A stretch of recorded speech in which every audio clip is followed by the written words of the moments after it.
জয় শ্রী গিরিবরধারী, জয় শ্রী গিরিবরধারী, যশোদানন্দন ব্রজ জনরঞ্জন, যশোদানন্দন ব্রজ জনরঞ্জন, যমুনা তীর বনচারী, জয় কুঞ্জ বিহারী, জয় রাধা মাধব, জয় কুঞ্জ বিহারী, গোপাল জয় জয়, গোবিন্দ জয় জয়, রাধা মাধব হরি কেশব জয় জয়, গোবিন্দ জয় জয়, গোপাল জয় জয়, রাসবিহারী গিরিধারী বংশীধারী জয় জয়, গোবিন্দ জয় জয়, গোপাল জয় জয়, রাধা মাধব হরি কেশব জয় জয়, গোবিন্দ জয় জয়, গোপাল জয় জয়, গোবিন্দ জয় জয়, গোপাল জয় জয়, রাধা মাধব হরি কেশব জয় জয়, হরি গুরু বৈষ্ণব ভাগবত জয় জয়, গুরু হরি হরি গুরু হরি গুরু গুরু হরি, গোবিন্দ জয় জয়, গোবিন্দ জয় জয়, গোপাল জয় জয়, গোপাল রাধে রাধে, গোবিন্দ রাধে রাধে, গোপাল রাধে রাধে, গোবিন্দ রাধে রাধে, অনাথের নাথ শ্যাম গোপীনাথ রাধে রাধে, গোবিন্দ রাধে রাধে, গোপাল রাধে রাধে, গোপাল রাধে রাধে, গোবিন্দ রাধে রাধে, তোমার আমার নাথ ব্রজনাথ রাধে রাধে, গোবিন্দ রাধে রাধে, গোপাল রাধে রাধে, গোবিন্দ রাধে রাধে, গোপাল রাধে রাধে, গোবিন্দ রাধে রাধে, গোপাল রাধে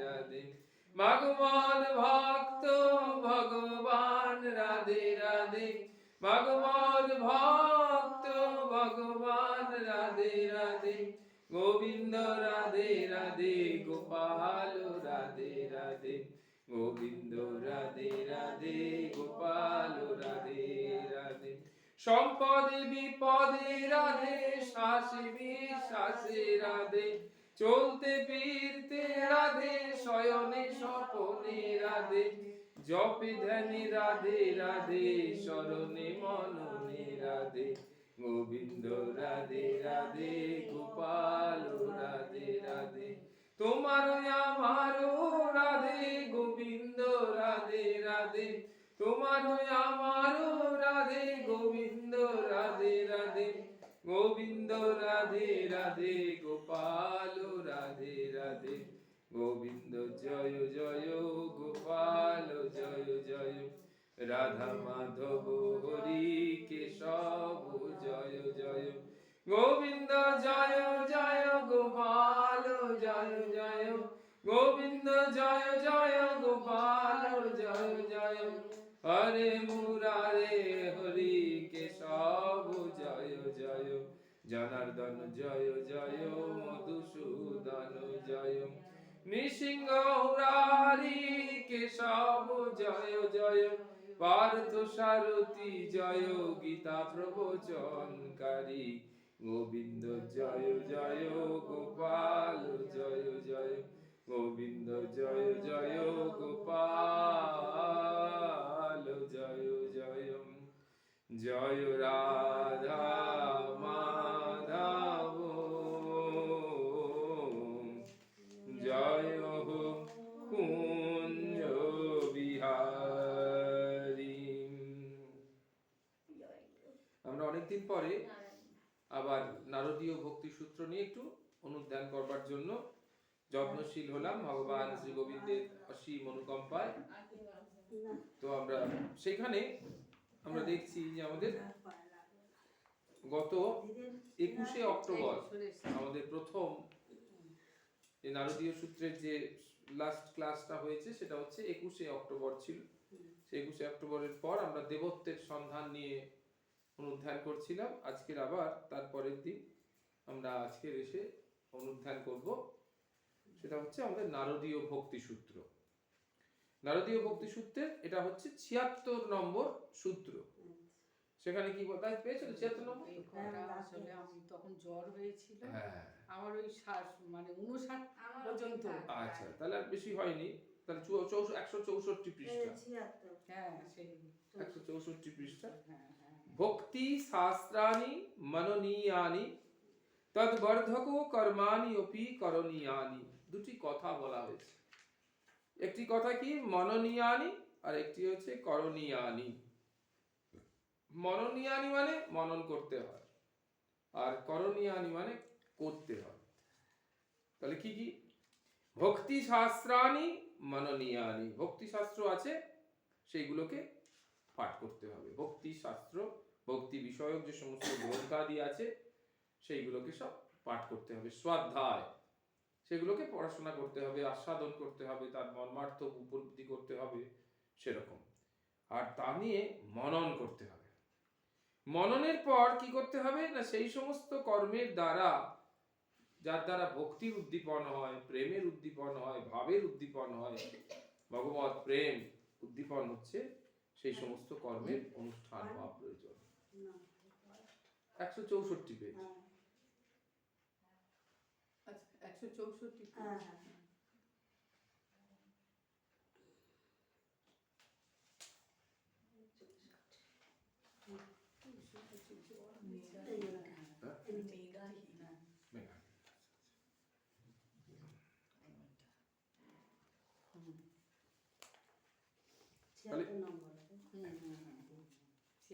হ্যাঁ, 76 নম্বর শ্লোকে আমরা এই নারদীয় ভক্তি সূত্রটা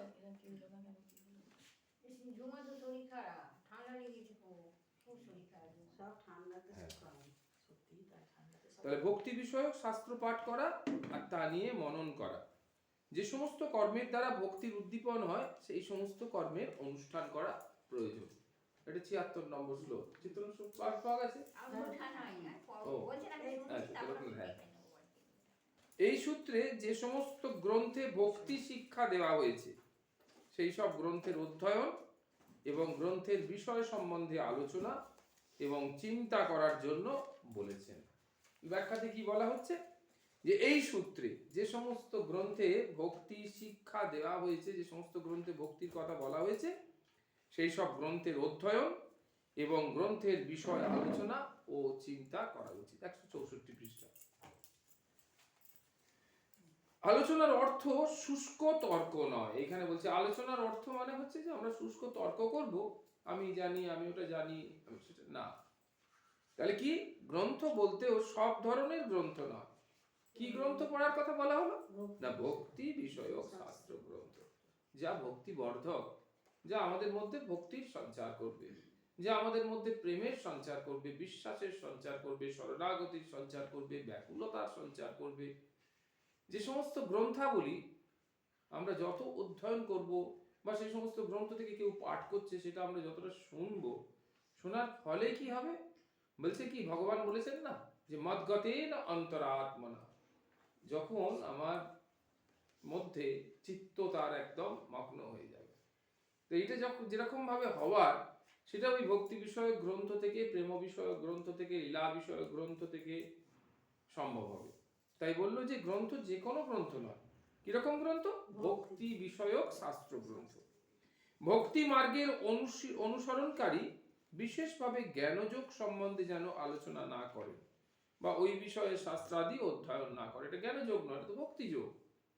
তাই ভক্তিযোগ সম্পর্কে যখন কথা হচ্ছে, সেখানে জ্ঞানযোগ সংক্রান্ত যে সমস্ত শাস্ত্র গ্রন্থ আছে সেগুলো না অধ্যয়ন করার কথা বলা হয়নি।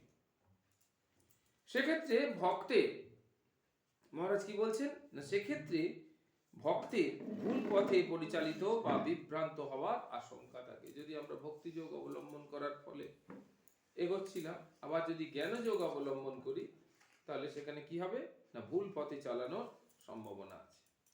যেসব গ্রন্থে ভগবানের প্রতি ভক্তি ভালোবাসার কথা বলা হয়েছে, কি বলা হয়েছে, ভগবানের প্রতি ভক্তি বা ভালোবাসার কথা বলা হয়েছে, সেই সব গ্রন্থই ভক্তেরা নিজেদের মধ্যে আলোচনা করবেন, নিজে তা নিয়ে ভাববেন এবং যেসব সাধনে বা আধ্যাত্মিক ক্রিয়াকর্মের মধ্য দিয়ে ভক্তিভাব জাগে সেই সব কর্ম অভ্যাস করবেন।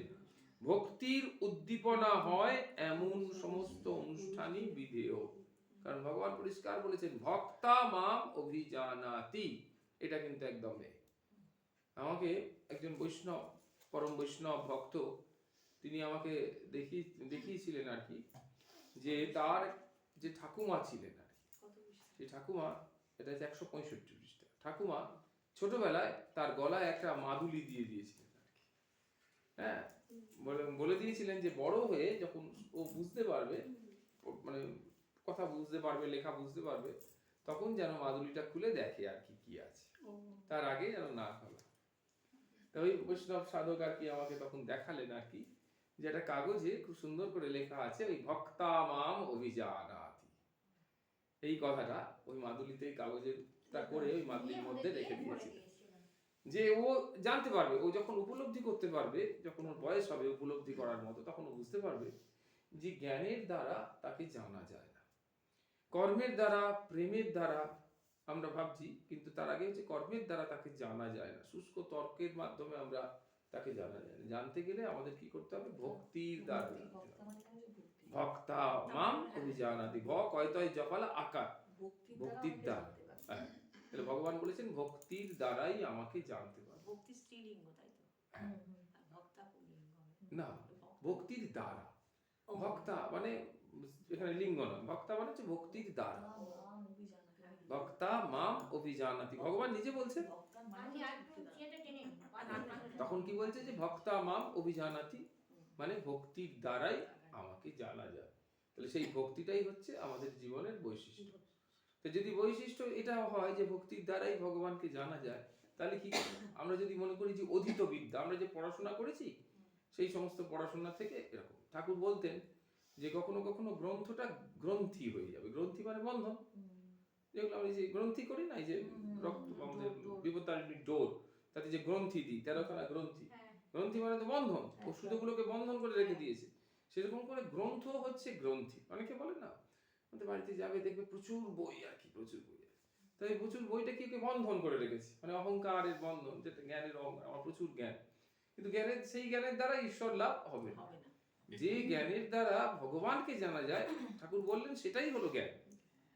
যে জ্ঞানের দ্বারা জগৎকে জানা যায়, সর্ব বিষয় তুমি ব্যাখ্যা করতে পারো, সেই জ্ঞানটা ঈশ্বরকে জানার জ্ঞানের সঙ্গে সমান নয়, ওটা জ্ঞানী, ভুল কিছু বলেনি। কিন্তু বলা হচ্ছে যে যে জ্ঞানের দ্বারা, মানে যার দ্বারা ঈশ্বরকে জানা যায়, সেটাই হলো জ্ঞান।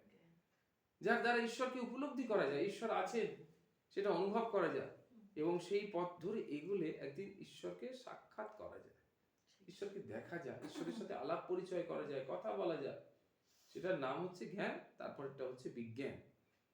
তাহলে আমরা দেখলাম যে যে জ্ঞানের স্তর, যে জ্ঞান সবসময় আমরা যে জ্ঞান অর্জন করি, সেই জ্ঞানের কথা এখানে বলা হয়নি। ও জ্ঞানটা দরকার, প্রয়োজন আছে, জগৎকে জানতে হবে, জগতে থাকতে হবে, জীবিকা নির্বাহ করতে হবে, সংসার পরিচালনা করতে হবে ভগবত আশ্রয়ে, তার জন্য আমাদের জ্ঞানের প্রয়োজন। কিন্তু সেগুলো সব ইন্দ্রিয়াধীন জ্ঞান বা ইন্দ্রিয়জ জ্ঞান, কিন্তু ভগবান তো ইন্দ্রিয়াতীত। সুতরাং ভগবানকে জানতে গেলে এই জ্ঞানের দ্বারা হবে না।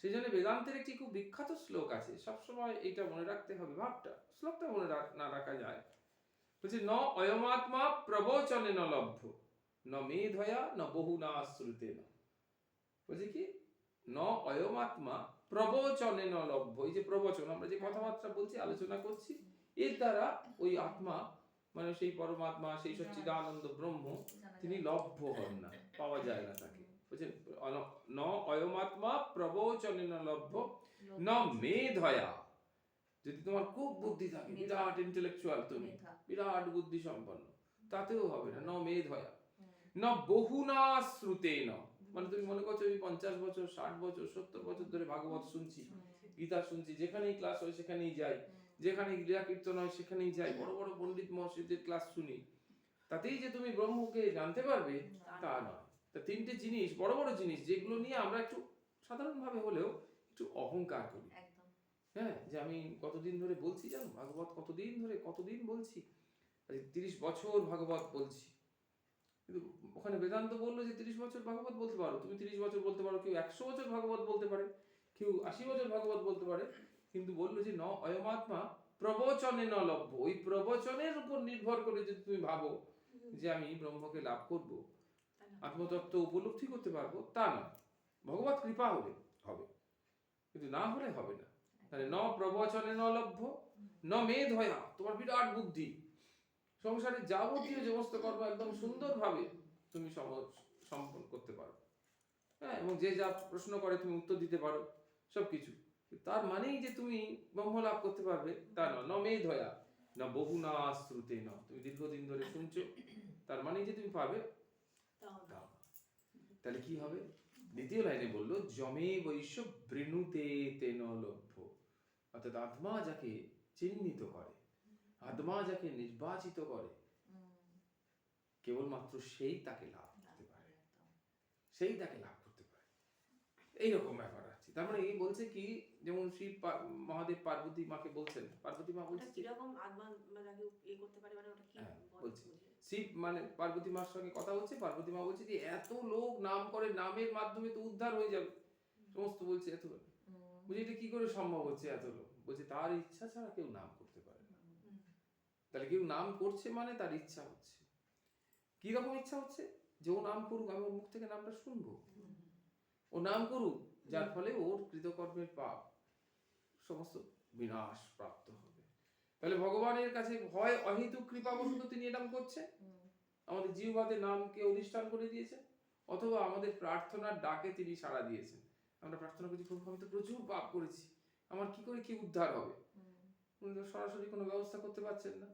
বেশি কথা বলবেন যে তুমি কালকের থেকে এই প্রায়শ্চিত্ত করো, কালকের থেকে দান শুরু করো, কিছু বলতে পারছেন না। উনি বললেন কি করলেন, জিহ্বাতে নামকে দিয়ে দিলেন, সেই নাম একদম নিরন্তর নিরবিচ্ছিন্ন ভাবে নাম চলছে। তাহলে কি দাঁড়াচ্ছে? সেই নামের মাধ্যমে সঙ্গে সঙ্গে পাপগুলো আপনার, যত নাম করছি তত। তাহলে বোঝা গেল। সেজন্য বললো যে শিব মহাদেব আর কি পার্বতী মাকে বললেন যে তার যদি ইচ্ছা না হয় তার নাম কেউ করতে পারবে না, প্রীতিপূর্বক। যান্ত্রিক নাম করতে পারবে, কিন্তু প্রীতিপূর্বক অন্তর থেকে আকর্ষণের সঙ্গে একটা মানে ভাব নিয়ে সেই নামটা করা হবে না। যদি কেউ এরকম করতে থাকে তাহলে বুঝতে হবে নিশ্চয়ই তার মুখ থেকে শ্রীমতী রাধারানী, ভগবান শ্রী গোবিন্দ, তারা নামটা শুনতে চাইছেন, শুনতে ইচ্ছুক, করাতে চাইছেন, তার জিহ্বা সেরকম ভাবে হচ্ছে। এবার যেটা তুমি বলছিলে সেটা হচ্ছে যে এই যে আত্মজ্ঞান কথাটা হচ্ছে প্রথম আমাদের এই যে যাবতীয় শাস্ত্র গ্রন্থ আছে, যাবতীয় প্রবচন হচ্ছে, যাবতীয় যে শুনছি বলছি যা কিছু করছি, এর একটাই কথা, সেটা হচ্ছে কি আত্মানাম বিদ্ধি, নিজেকে জান। হ্যাঁ, আমি কে, আসলে আমি কে, আমার স্বরূপটা কি, কোনটা আমি। তো যখনই আমি মারা যাই আর জন্মাই, এই দুটোর মাঝখানে যে সময়টা, ধরো বুঝতে পারছো আমার কথাটা, আমি এই শরীরে মারা গেলাম, তাই না, আবার জন্মগ্রহণ করছি, যেভাবেই হোক, যে রূপেই জন্মগ্রহণ করি না কেন জন্মগ্রহণ করছি, তাহলে মৃত্যু আর এই জন্মের মাঝখানে যে আমি, সেই আমিটাই হলো প্রকৃত আমি, সেই আমিটাই হলো আমার স্বরূপ। সেই জন্য গীতাতে ভগবান বললেন, এই মৃত্যুটাকে ভগবান কি নাম দিলেন? ভগবান কিন্তু মৃত্যু কথাটা বললেন না, বললেন কি দেহান্তর প্রাপ্তি। মৃত্যুটার নাম নেই। এই যে দেহ অস্মিন যথা দেহে কৌমারম যৌবনম জরা তথা, সেরকম দেহান্তর প্রাপ্তি ধীরস্তত্ত্ব নাম উচ্চতি। ওখানে বলতে তথা মৃত্যু, ওখানে তো মৃত্যু বলতে পারতে, তথা মৃত্যু ধীরস্তত্ত্ব নাম উচ্চতি, সেরকমই মৃত্যু এরকম, কিন্তু ধীরস্তত্ত্ব নাম উচ্চতি। পণ্ডিতরা, জ্ঞানীরা, বিবেকীরা কখনো ভেঙে পড়েন না শোকে, এটা তো বলতে পারতেন। তিনি জায়গাটা কি বললেন, দেহান্তর প্রাপ্তি। তাহলে দেহান্তর প্রাপ্তি মানে একটা দেহ থেকে বেরিয়ে ওই আত্মা আর একটা দেহ, এটাই তো যখনই তুমি মনে করছো, তাহলে দুটো পরিচয় আছে, দুটি পরিচয়। পরিচয় কটা? দুটি পরিচয়। একটা পরিচয়তে আমি বেঁচে ছিলাম এতদিন, যে পরিচয়, আর একটা পরিচয় যে পরিচয়তে আমি এখন প্রবেশ করছি। এরকম কোনটা আমি কোনটা, এইটা যদি বিচার করা যায়, তাহলে প্রথম যেটা আমাদের সাধারণ জ্ঞানে, আমরা যদি আধ্যাত্মিকতার পরিভাষা না বুঝি, ভগবত সঙ্গ না করি, সৎসঙ্গ না করি, সন্ত মহারাজদের যদি আমরা সঙ্গ না করি, তাদের কথা না শুনি, তাহলে আমাদের কি মনে হবে? এর কোনো প্রশ্নই ওঠে না। আমি এই জগতে আসার পর আমি প্রথমে কি পেলাম? ফার্স্ট কি পেলাম? এই জগতে আসার পর প্রথমে কি পেলাম? দেহ। প্রথমে একটা দেহ পেলাম। দেহ মানে কি? ওর একটা রূপ। দেহ মানে কি? আমি যদি দেহটা না বলি, তাহলে আমি কি পেলাম? প্রথম একটা রূপ পেলাম। রূপ মানে কি হলো? কি পেলাম? একটা নাম পেলাম। নাম মানে কি পেলাম? একটা পরিচয় পেলাম। তাহলে এই যে নাম, রূপ আর পরিচয়, এই তিনটা জন্মালেই পেতে হবে, জন্মালেই পেতে হবে। কিন্তু যদি আমি না জন্মাই, যতক্ষণ না জন্মাচ্ছি, ততক্ষণ আমার নামও নেই, আমার রূপও নেই, আমার কোনো পরিচয় নেই। আমি কার ছেলে, আমি কার বংশধর, আমার কি গোত্র নেই, আমি কেমন দেখতে, আমি লম্বা না বেটে, না কালো না ফর্সা, এসব কোনো নেই, আর নামও নেই। তাহলে নামও নেই, রূপও নেই, আর পরিচয়ও নেই, যতক্ষণ আমরা জন্মাচ্ছি না। যেই জন্মালাম পেয়ে গেলাম। এবং একটা জিনিস লক্ষ্য করলাম, মানে আমরা তো জানি না, জানতে পারছি না, কিন্তু শাস্ত্র আমাদের যেভাবে ডাইরেক্ট করছে, আমরা দেখলাম যদি জন্ম এরকম থেকে যায়, তাহলে যে নাম, যে রূপ, যে পরিচয় আমার ছিল গত জন্মে, এই জন্মে নিশ্চয়ই সেটা রইল না, তাই না? কাকতালীয় ভাবে আমি ধরে নিলাম, কাকতালীয় ভাবে আমার নাম এক হয়ে গেল। এই জন্মেও শান্তনু ভট্টাচার্য, সামনের জন্মেও শান্তনু ভট্টাচার্য, কাকতালীয় ভাবে। ধরো আমি বলছি আর কি, মানে ধরে নিচ্ছি উদাহরণের মাধ্যমে, যে শান্তনু ভট্টাচার্য আমার নাম হলো, সে জন্মে আমার রূপটাও ধরে নিলাম এক হলো, কাকতালীয় ভাবে। কিন্তু কাকতালীয় ভাবে পরিচয়টাও কি এক হবে? কি করে হবে? তাহলে আমার বাবা মা সবাইকে ওখানে থাকতে হবে, দাদু দিদা, আমার বংশ সবাইকে থাকবে। তাহলে দেখা যাচ্ছে যে কাকতালীয় ভাবে নাম রূপ যদি আমি কোনো মতেই মিলছে না, আমি উদাহরণস্বরূপ হিসাবে ধরছি, যদি এরকম হয়, তাহলেও পরিচয় আটকে যাবে। তার মানে এটাই হচ্ছে সর্বাগ্রে অনিত্য, সবার আগে এটাই অনিত্য। নামটাও অনিত্য, রূপটাও অনিত্য, আর পরিচয়টাও অনিত্য। শুধু যতক্ষণ আমি বক্ত অবস্থায় রয়েছি, আত্মার ব্যক্ত, সেই অবস্থায় রয়েছি। তাহলে তাহলে এইটা যদি এরকম হয়, তাহলে এইটা যখনই শেষ হয়ে গেল, মরে গেলাম, তখনই তো আমি শেষ হয়ে গেলাম। তাহলে আবার জন্মাচ্ছে কে? তখন বললো, তাহলে তুমি বুঝতে পারছো যে অনিত্য জিনিসটা তুমি নও। বুঝতে পারছো? তাহলে আমি কে? আমি নিত্য। তাহলে এই আমার শরীরের মধ্যে, এই অনিত্য শরীরের মধ্যে নিত্যকে অজো নিত্য শাশ্বত অহম পুরাণে ন হন্যতে হন্যমানে শরীরে। শরীরটা হন্যমানে, শরীরটা শেষ হয়ে যাবে, মরে যাবে, ধ্বংস হয়ে যাবে। কিন্তু এই শরীরের মধ্যে যিনি রয়েছেন, শরীরী বা দেহি, তিনি কিন্তু অমর, তিনি হচ্ছেন প্রকৃত আমি। এই যে আমি বলছি আমি, সে আমিটা কে? ওটাই হলো প্রকৃত আমি, সেটাই হলো আত্মা। তাহলে এই যে কত কষ্ট করে, কত ভাবে আমাকে আমি উপলব্ধি করতে হয়, জানতে পারছি ছোটবেলা থেকে যত জানলাম যে আমি আসলে এইটা নই, আমি হলাম আত্মা। কিন্তু উপলব্ধি কখন করতে পারবো? কত পরিণত অবস্থায় আমরা উপলব্ধি করতে পারছি। এটা যদি উপলব্ধি করতে পারি, একদম শরীর, মন, চেতনা, বুদ্ধি, মন, বিবেক, বিবেচনা সব দিয়ে যদি উপলব্ধি করতে, তাহলে তো ব্রহ্মপ্রাপ্তি হয়ে যাবে। তাই বললো, তাই সেইখানে এই কথাটা বললো, কি বললো? বলছে ন অয়মাত্মা প্রবচনে ন লভ্য। তুমি যদি সারা জীবন প্রবচন শুনে যাও, তাহলে কি তোমার আত্মবোধ হবে যে তুমি নাম ন, রূপ ন, আত্মাও ন, এই পরিচয়ও নেই, তুমি শুধু আত্মা? হলো না প্রবচনের দ্বারা। বললো মেধয়া, তুমি বিশাল বুদ্ধিমান, বিরাট পণ্ডিত, তাতে হলো না। তাতে তারপরেও দেখা গেল কি, যে বহুনা শ্রুতে ন, প্রচুর শুনেছো, হ্যাঁ বহুনা শ্রুতে ন, তাতেও হলো না। তাহলে কি করে জানলাম?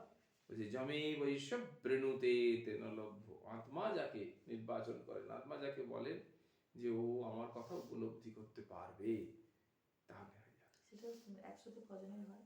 হ্যাঁ, ওই জন্য ভগবান বললেন 100 কি বললেন, মনুষ্যানাম সহস্রেষু কশ্চিৎ যততি সিদ্ধয়।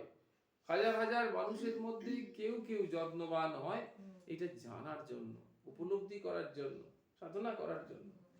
যততাম অপি সিদ্ধানাম, আর যত সিদ্ধ লাভ করে তাদের মধ্যে কেউ কেউ কি হলো, কশ্চিমাম সবাই ব্যক্তি জানে তো একই হয়ে যেত। তত জানতে পারে। সেই জন্যে আমাদেরকে বলছে কি, দেখো আমরা তো ভগবত তত্ত্ব উপলব্ধি করাটা তো অনেক পরের ব্যাপার। আমরা যা যা জিনিসগুলো শুনছি সেইগুলোকে আমাদের সবার আগে আমাদের জীবনের বৈশিষ্ট্য করতে হবে। সেটুকুই করতে পারছি? সেইটুকু কি আমরা করতে পারছি? দেখো, সেই জন্য ভগবান বললেন আত্মবিশ্লেষণ সবার আগে প্রয়োজন। শাস্ত্রে ধরো আজকের এই ভাগবত পাঠে ধরো 2 ঘন্টা ধরে যে ভাগবত পাঠ হয়, 2 ঘন্টা ধরে যে ভগবত প্রসঙ্গ আলোচনা হয়, সেখানে তো অনেক কথা হয়, অনেক শ্লোক টোক হয়, সবটা কি আমরা মনে রাখতে পারি? মনে রাখতে পারি না। তাহলে আমাকে তো কিছু নিয়ে ফিরতে হবে, তাই না? আমাকে তো কিছু নিয়ে ফিরতে হবে। হ্যাঁ, সেই ফেরাটা কি নিয়ে, যে এখান থেকে কিচ্ছু আমি অন্তত একটা মনে রাখবো। ধরো এখানে বলা হলো কোনোভাবে ভাগবত পাঠের মধ্যে যে তুমি হিংসা করিও না, তুমি কারুকে হিংসা করো না, এটা বলা হলো। তাহলে আমি আর কিছু মনে আমার নেই, কিন্তু আমি এইটাকে পেলাম যে তুমি হিংসা করো না। এটা আমি আজকে জানতে পারলাম, আজকের অমুক দিনের পাঠে আমি জানতে পারলাম যে হিংসা করিও না। এটাই আমার কাছে হলো কি আজকের প্রাপ্তি, মানে মন্ত্র, তাই না? এইবার সেই মন্ত্রটাই হবে আমার জীবনের পাথে। আমি ওইটাকে অবলম্বন করেই আমার জীবনটাকে তৈরি করবো। তাহলে কিভাবে অবলম্বন করবো না, আচরণে। তাহলে কায় মনোবাক্যে আমি আচরণ করে দেখবো যে আমি হিংসা কখনো করবো না। এবার আমি দেখলাম আমি যে হিংসা করছি কি হিংসা করছি না, এটা তো আমি ছাড়া অন্য লোক তো বুঝতে পারবে না, তাই না? অন্য লোক কি বুঝতে পারবে কথাটা? তাহলে আমি জানতে পারছি যে আমার মধ্যে এখন হিংসা ভাব রয়ে গেছে, আমি তো একটু হিংসা করছি। তাহলে আমার সামর্থ্যের দ্বারা কুলোচ্ছে না যে আমার ভিতর থেকে হিংসাটা পুরোপুরি ভাবে চলে যাবে। তখন আমাদের কি করতে হবে? প্রার্থনা। তখন আমাদের প্রার্থনা, উপায় আর কোনো কিচ্ছু উপায় নেই। 3টি উপায়ের কথা সবসময় বলেছি, সব সময় 3টি উপায়। একটা হচ্ছে, প্রথম হচ্ছে দৃঢ় সংকল্প। আমার দৃঢ় সংকল্প নিতে হবে। অনেক কাজ আমরা করতে পারি না, হ্যাঁ, সাধারণভাবে, কিন্তু দৃঢ় সংকল্প নিলে আমরা সে কাজটা হয়তো করতে পারি। দৃঢ় সংকল্প, যা খুশি হয়ে যায় আমাকে এটা করতেই হবে, আমি এটা করব। আমাকে যদি বাড়ি থেকে তাড়িয়ে দেয় তাও তাড়িয়ে দিই, কিন্তু আমি সকালে উঠে হরে কৃষ্ণ মহামন্ত্রটা করব, অন্তত 10 বার করব। দৃঢ় সংকল্প। তো বাড়িতে গালাগাল করছে, ছুড়ে ফেলে দিচ্ছে, এ করছে সে করছে, তবু আমি 10 বার আমি করবো, এটা দৃঢ় সংকল্প।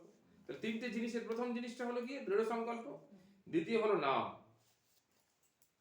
এই যে আমরা কথাটা বোঝা যাচ্ছে তো, জিনিসটা ভালো করে বুঝো, যে আমরা ভাগবত পাঠ থেকে আজকে শুনে এলাম তুমি হিংসা করো না, এইটা। কারণ আমার বাকি কিচ্ছু মনে নেই, 2 ঘন্টা 3 ঘন্টা 4 ঘন্টা ধরে কি কি কথাবার্তা হয়েছে সেসব আমার কিচ্ছু মনে নেই।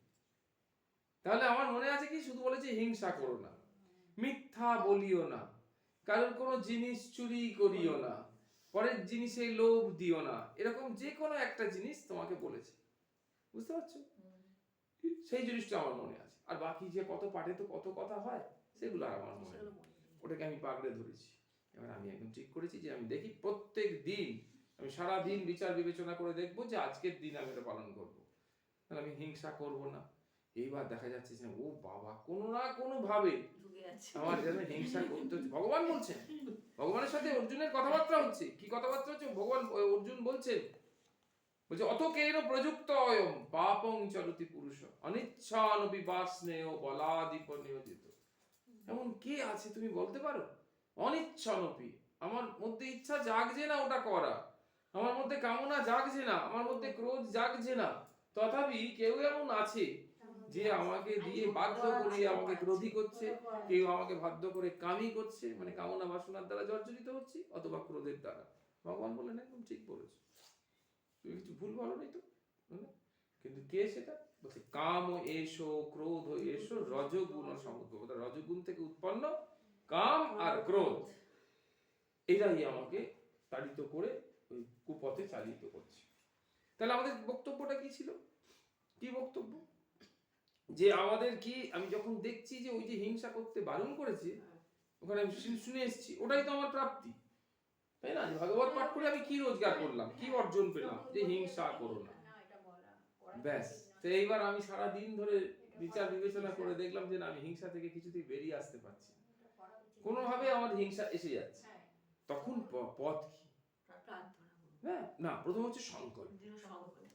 এটা নর্মাল হইতে আমি সংকল্প করি, তুমি শুনে এসেছি, শুনে এসে মনে হয় যে ঠিক আছে প্রভু, কালকের থেকে তাহলে আমি এটা চেষ্টা করব যে যেটা শুনে এসেছি সেটাকে কার্যকরী লাগানো। কারণ আমি ক্রমটা পেয়েছি, ক্রমটা মনে আছে, শ্রবণ, মনন, নিদিধ্যাসন, অবধারণ। অবধারণের পর প্রত্যাহার, প্রত্যাহারের পর হরিস্মরণম, হরিস্মরণম। তারপরে কি? হরিস্মরণের পর কি? তারপরে হচ্ছে আস্বাদন, তারপরে হলো আচরণ, আচরণের পর হচ্ছে কীর্তন।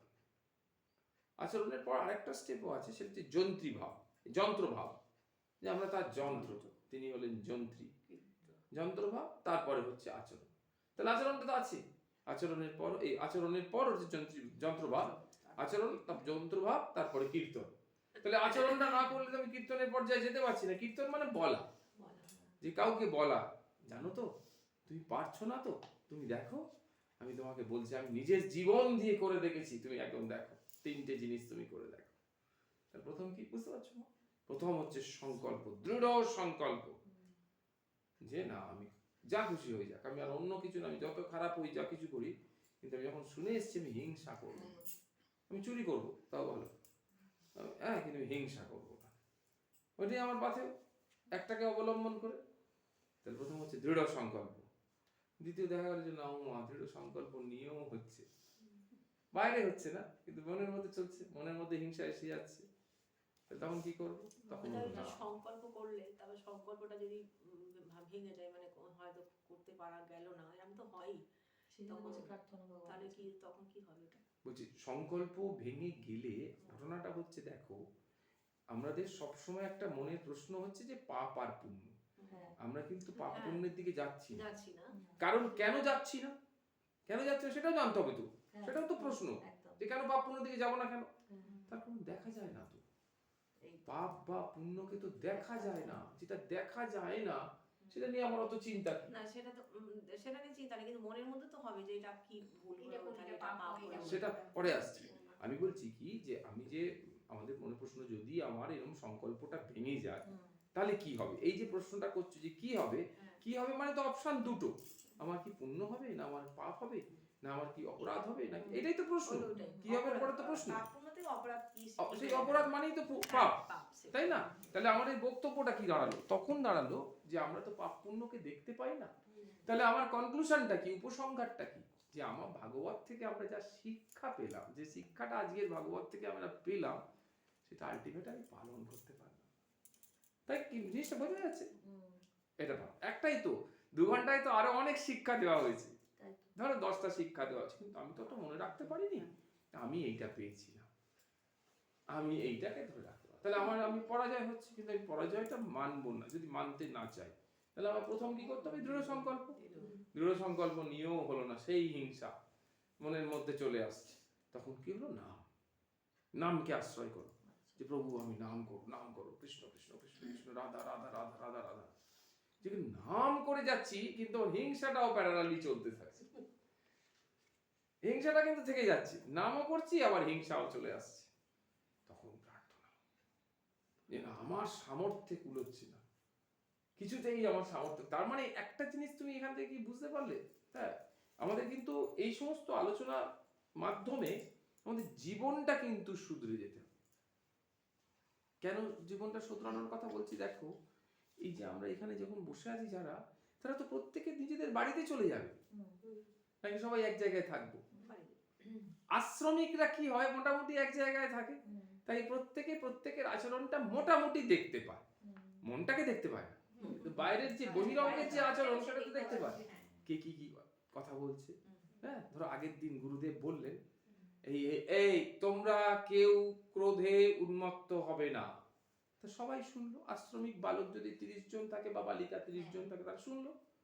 এইবার তাদের মধ্যে যদি কেউ ক্রোধী হয়, তাহলে আরেকজন তো দেখতে পাচ্ছে না, আর একজন দেখতে পাচ্ছে হুম। যে তখন এই কি রে তুই এখন রেগে যাচ্ছিস, কালকে তো গুরুদেব এই কথা বলেছেন না।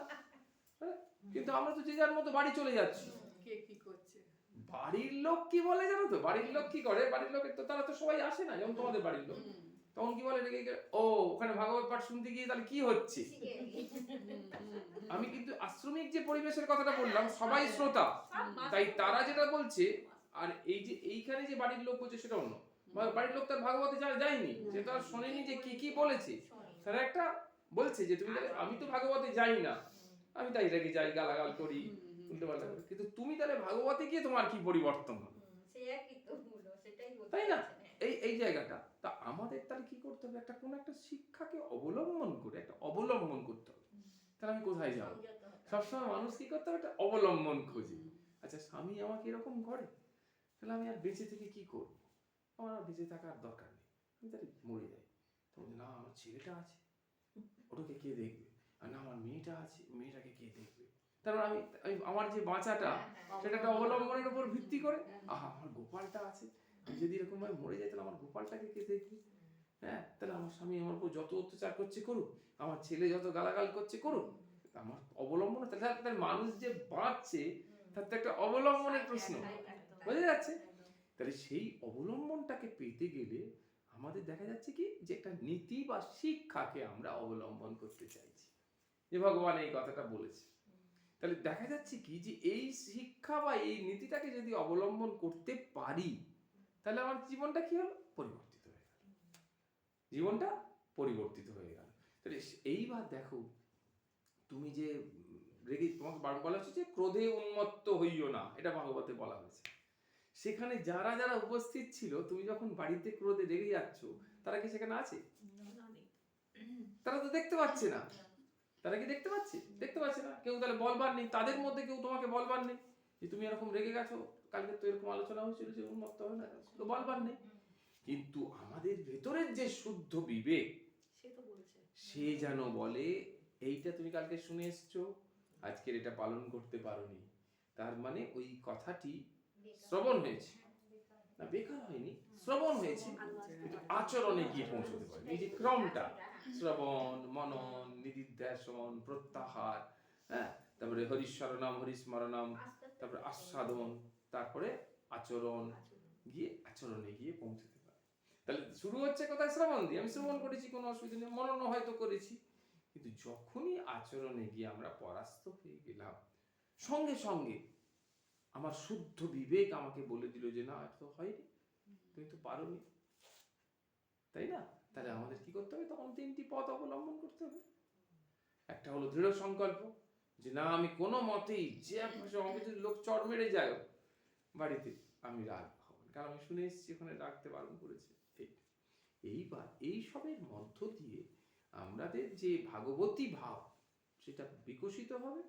আর ভাগবতী ভাবটা দেখ, তুমি চিন্তা করে দেখো না, আমরা যদি যা ছিলাম তাই যদি থেকে যায়, আমাদের যা যা বৈশিষ্ট্য ছিল সেই বৈশিষ্ট্যই যদি থেকে যায়, তাহলে ভাগবত পাঠ শোনার তো কোনো অবলম্বন নেই। আমরা এই ভাগবত পাঠ শুনছি তার কারণ কি, আমাদের ভিতরে যত আসরিক প্রবৃত্তিগুলো আছে সেইগুলোকে আস্তে আস্তে আমরা সরিয়ে দিয়ে সেইখানে দৈব প্রবৃত্তিগুলোকে জাগ্রত করব। সেটাও আমাদের মধ্যে আছে, দৈব প্রবৃত্তি, সেটা কোথায় বাইরে আছে? আসরিক প্রবৃত্তিগুলো আমাদের ভেতরে আছে। তাহলে কি করবো, আমরা আচরণের মধ্য দিয়ে আমরা এই ভাগবতটাকে জীবন্ত করে তুলব। আর সেটা সম্ভব হবে কিভাবে না, ওই তিনটে জিনিস, দৃঢ় সংকল্প, নাম, আর তোমার প্রার্থনা, যে প্রভু আমার সামর্থ্যে কুলোচ্ছে না, আমি কিছুতেই করতে পারি কিন্তু চাইছি, সামর্থ্যে কুলোচ্ছে না কিন্তু আমি চাইছি করতে, তাই তুমি কি করো, তুমি আমাকে দিয়ে কৃপা করে এইগুলো করিয়ে দাও, ব্যাস, বুঝে গেল সমর্পণ। এইটাই, এটাকে বলা হচ্ছে কি যে ভক্তি ভাব অবলম্বন করে। সেজন্যই ভগবান কি বললেন যে জ্ঞানের দ্বারাও আমাকে জানা যায় না, কর্মের দ্বারাও আমাকে পুরোপুরি জানা যায় না, যোগের দ্বারাও আমাকে পুরোপুরি জানা যায় না, বললেন ভক্তামাম অভিজানাতি, ভক্তির দ্বারা আমাকে জানা যায়। তাহলে ভক্তি, আর এইগুলো যেগুলো আলোচনা করা হচ্ছে, যেগুলো আমাদেরকে বলা হলো ঋণাত্মক ভাব, নঙার্থক ভাব, সেইগুলো ভক্তির হানি, তাই না? কি বললো যে নাকি আমরা সেই আগের দিন 6টার কথা বলেছিলাম, মনে আছে?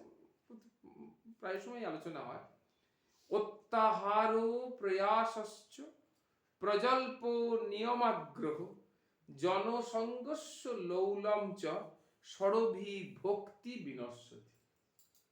রূপ গোস্বামীপাদ বলছেন উপদেশামৃত বলে গ্রন্থে, সেখানে কি বললেন? 6টা জিনিস ভক্তির হানিকারক, অতিরিক্ত খাওয়া, তাই না? আমরা একটু একটু করে বুঝতে পারছো তো সবাই? দেখো বুঝে যাবো তারপরে যেটুকু হয়। কি বললো? ভক্তামাম অভিজানাতি, এইটুকু শুনলাম, পড়লাম। এই যে ছোটবেলায় পড়তাম না, গুরুজনেরা যা বলে সেই কথা শুনে চলবে, তাহলে এটা আমরা আজকে পেলাম। সেরকম আমরা আজকে পেলাম যে ভক্তামাম অভিজানাতি, ভক্তির দ্বারা আমাকে জানা যায়, পেয়ে গেলাম, কোনো অসুবিধা নেই।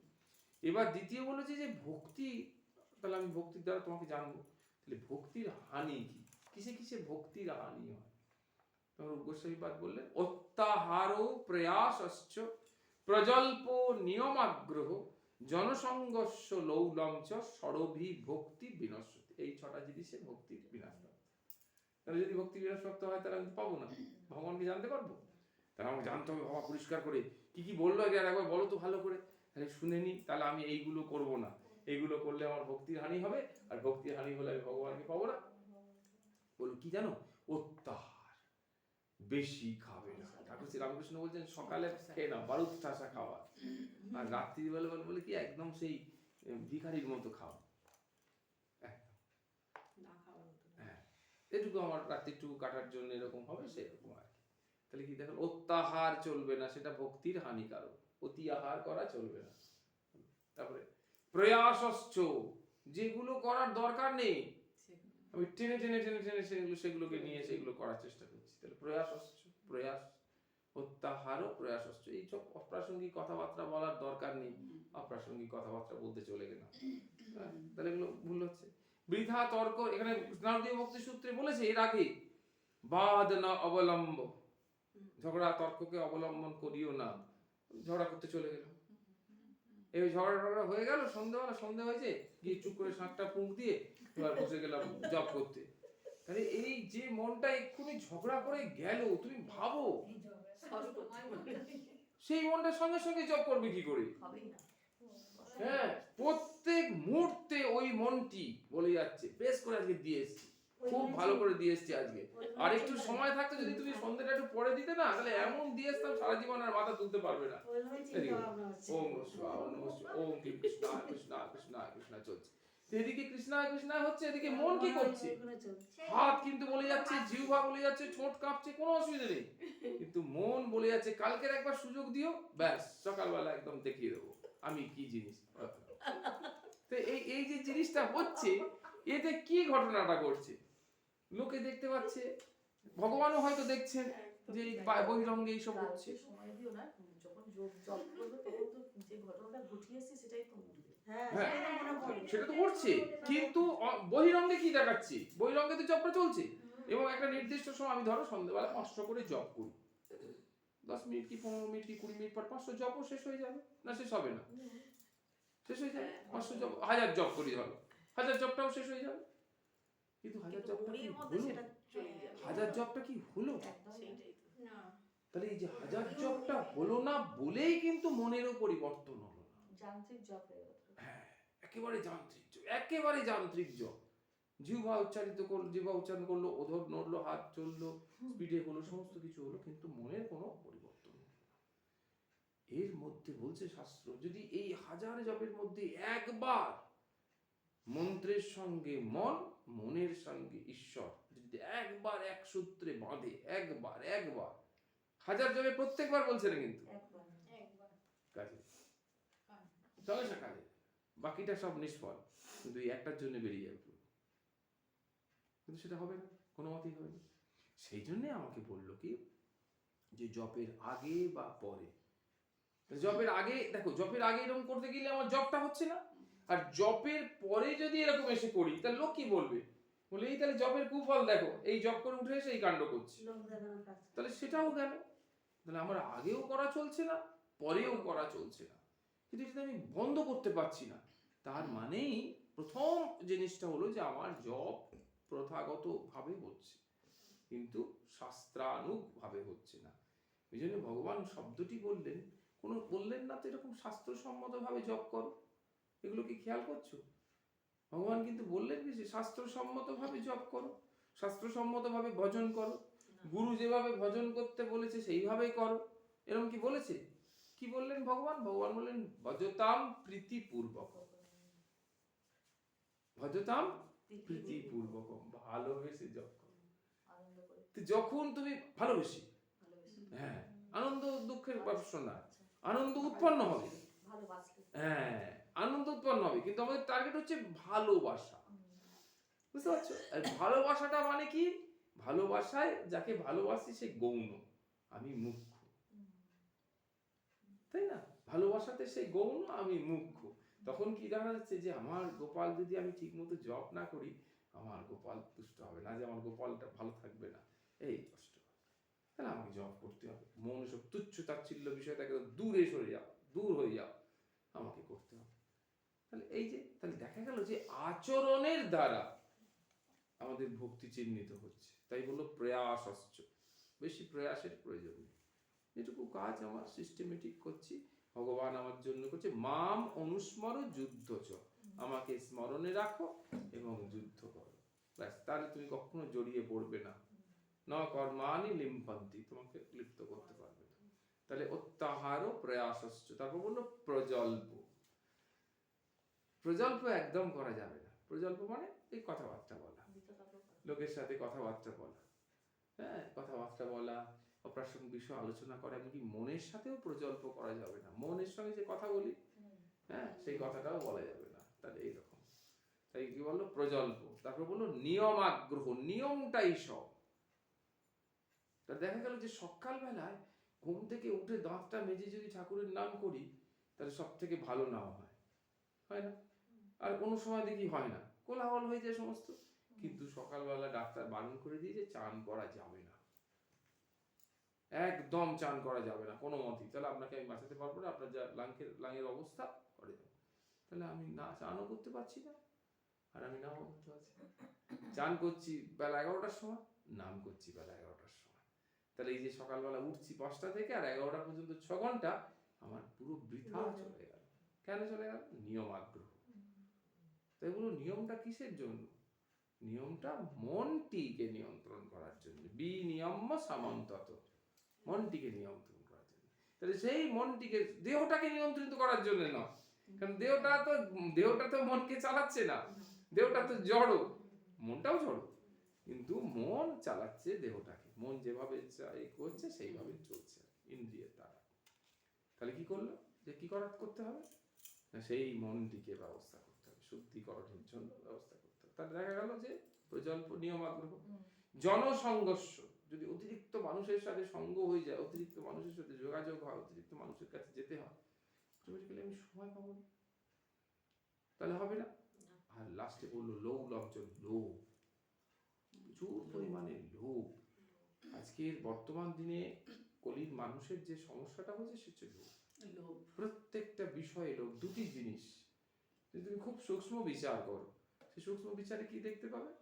যে দুটি জিনিস খুব সাংঘাতিক। একটা হলো গিয়ে আকাঙ্ক্ষা, এক্সপেকটেশন, আর একটা হচ্ছে লোভ। প্রতি মুহূর্তে আকাঙ্ক্ষা, প্রতি ছোট্ট ছোট্ট জিনিসে আকাঙ্ক্ষা, ছোট্ট ছোট্ট জিনিসে আকাঙ্ক্ষা, এইরকম। আর এই আকাঙ্ক্ষাই মানুষকে কি করছে? মানুষের থেকে দূরে সরিয়ে দিচ্ছে, মানুষেরকে বিপরীত ভাবনা চিন্তার দ্বারা পরিচালিত করছে। এই সুতরাং আমাদেরকে যে কোনো প্রকারে এই ভগবত সঙ্গের মাধ্যমে আমাদের আচরণটাকে শুদ্ধ করতে হবে। যতক্ষণ না আচরণ শুদ্ধ হচ্ছে ততক্ষণ আমরা ভাগবতী জীবনে প্রবেশ করতে পারছি না। ভাগবত শ্রোতা খুব ভালো শ্রোতা, ভাগবত বক্তা খুব ভালো বক্তা, এবং দারুণ নাম সবকিছু আছে, কিন্তু ভাগবতী জীবনে প্রবেশ করতে গেলে আমাদেরকে এইরকম ভাবটি অবলম্বন করতে হবে। বোঝা গেল? বোঝা যাচ্ছে? তাহলে আচরণ। আচ্ছা, আর কারো কোনো প্রশ্ন নেই? ব্যাস। তাহলে কি দেখলাম? যে বলছে ভগবানের প্রতি ভক্তি ভালোবাসার কথা বলা হয়েছে যে সমস্ত গ্রন্থে, সেই সব গ্রন্থরাই ভক্তরা নিজেদের মধ্যে আলোচনা করবে। এটা আমার পৃষ্ঠা হচ্ছে 165। ভগবানের প্রতি ভক্তি ভালোবাসার কথা বলা হচ্ছে, সেই সমস্ত গ্রন্থটাই ভক্তেরা নিজেদের মধ্যে আলোচনা করবে। নিজে তা নিয়ে ভাববেন, তাহলে আলোচনা করবেন এর মাথায় 1 নম্বর। নিজে তা নিয়ে ভাববেন 2 নম্বর। যে সমস্ত সাধনের বা আধ্যাত্মিক ক্রিয়াকর্মের মধ্য দিয়ে ভক্তিভাব জাগে সেই সমস্ত কর্ম অভ্যাস করবেন, এটা 3 নম্বর। আর ভক্তির উদ্দীপনা হয় এমন অনুষ্ঠানে বিধেয়, এটা 4 নম্বর। তাহলে 4টে প্রসেস বলে দিল, একদম রেস্ট্রিক্টেড করে দিল তোমাকে। কোনটা কোনটা বলে দিল? ভগবানের প্রতি না, কি বললো?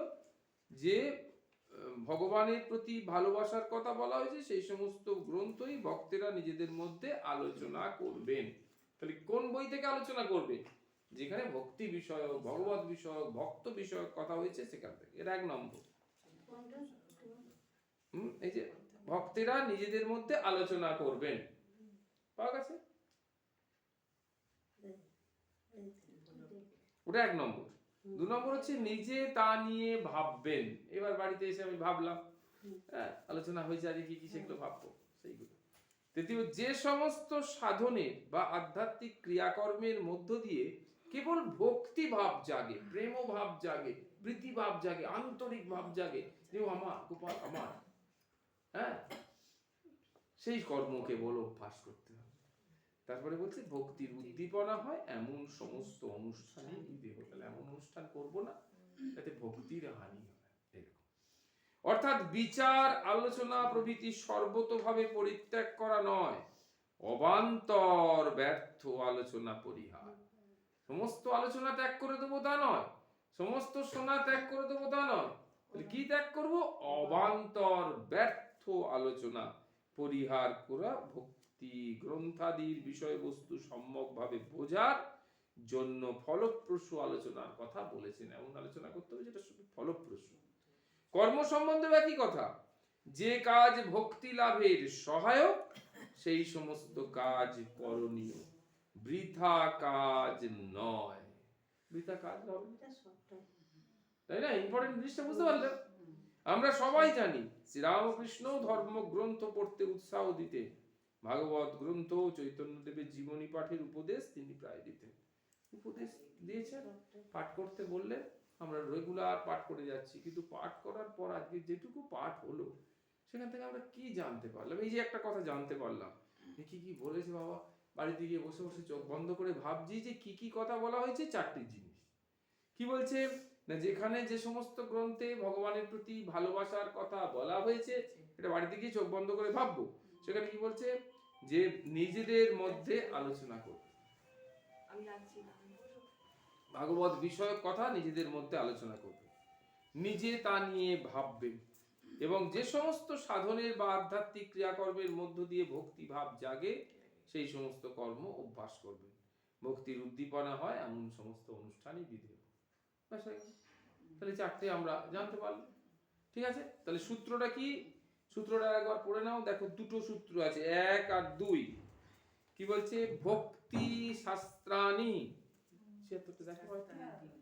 ভক্তি শাস্ত্রাণি মননীয়ানি।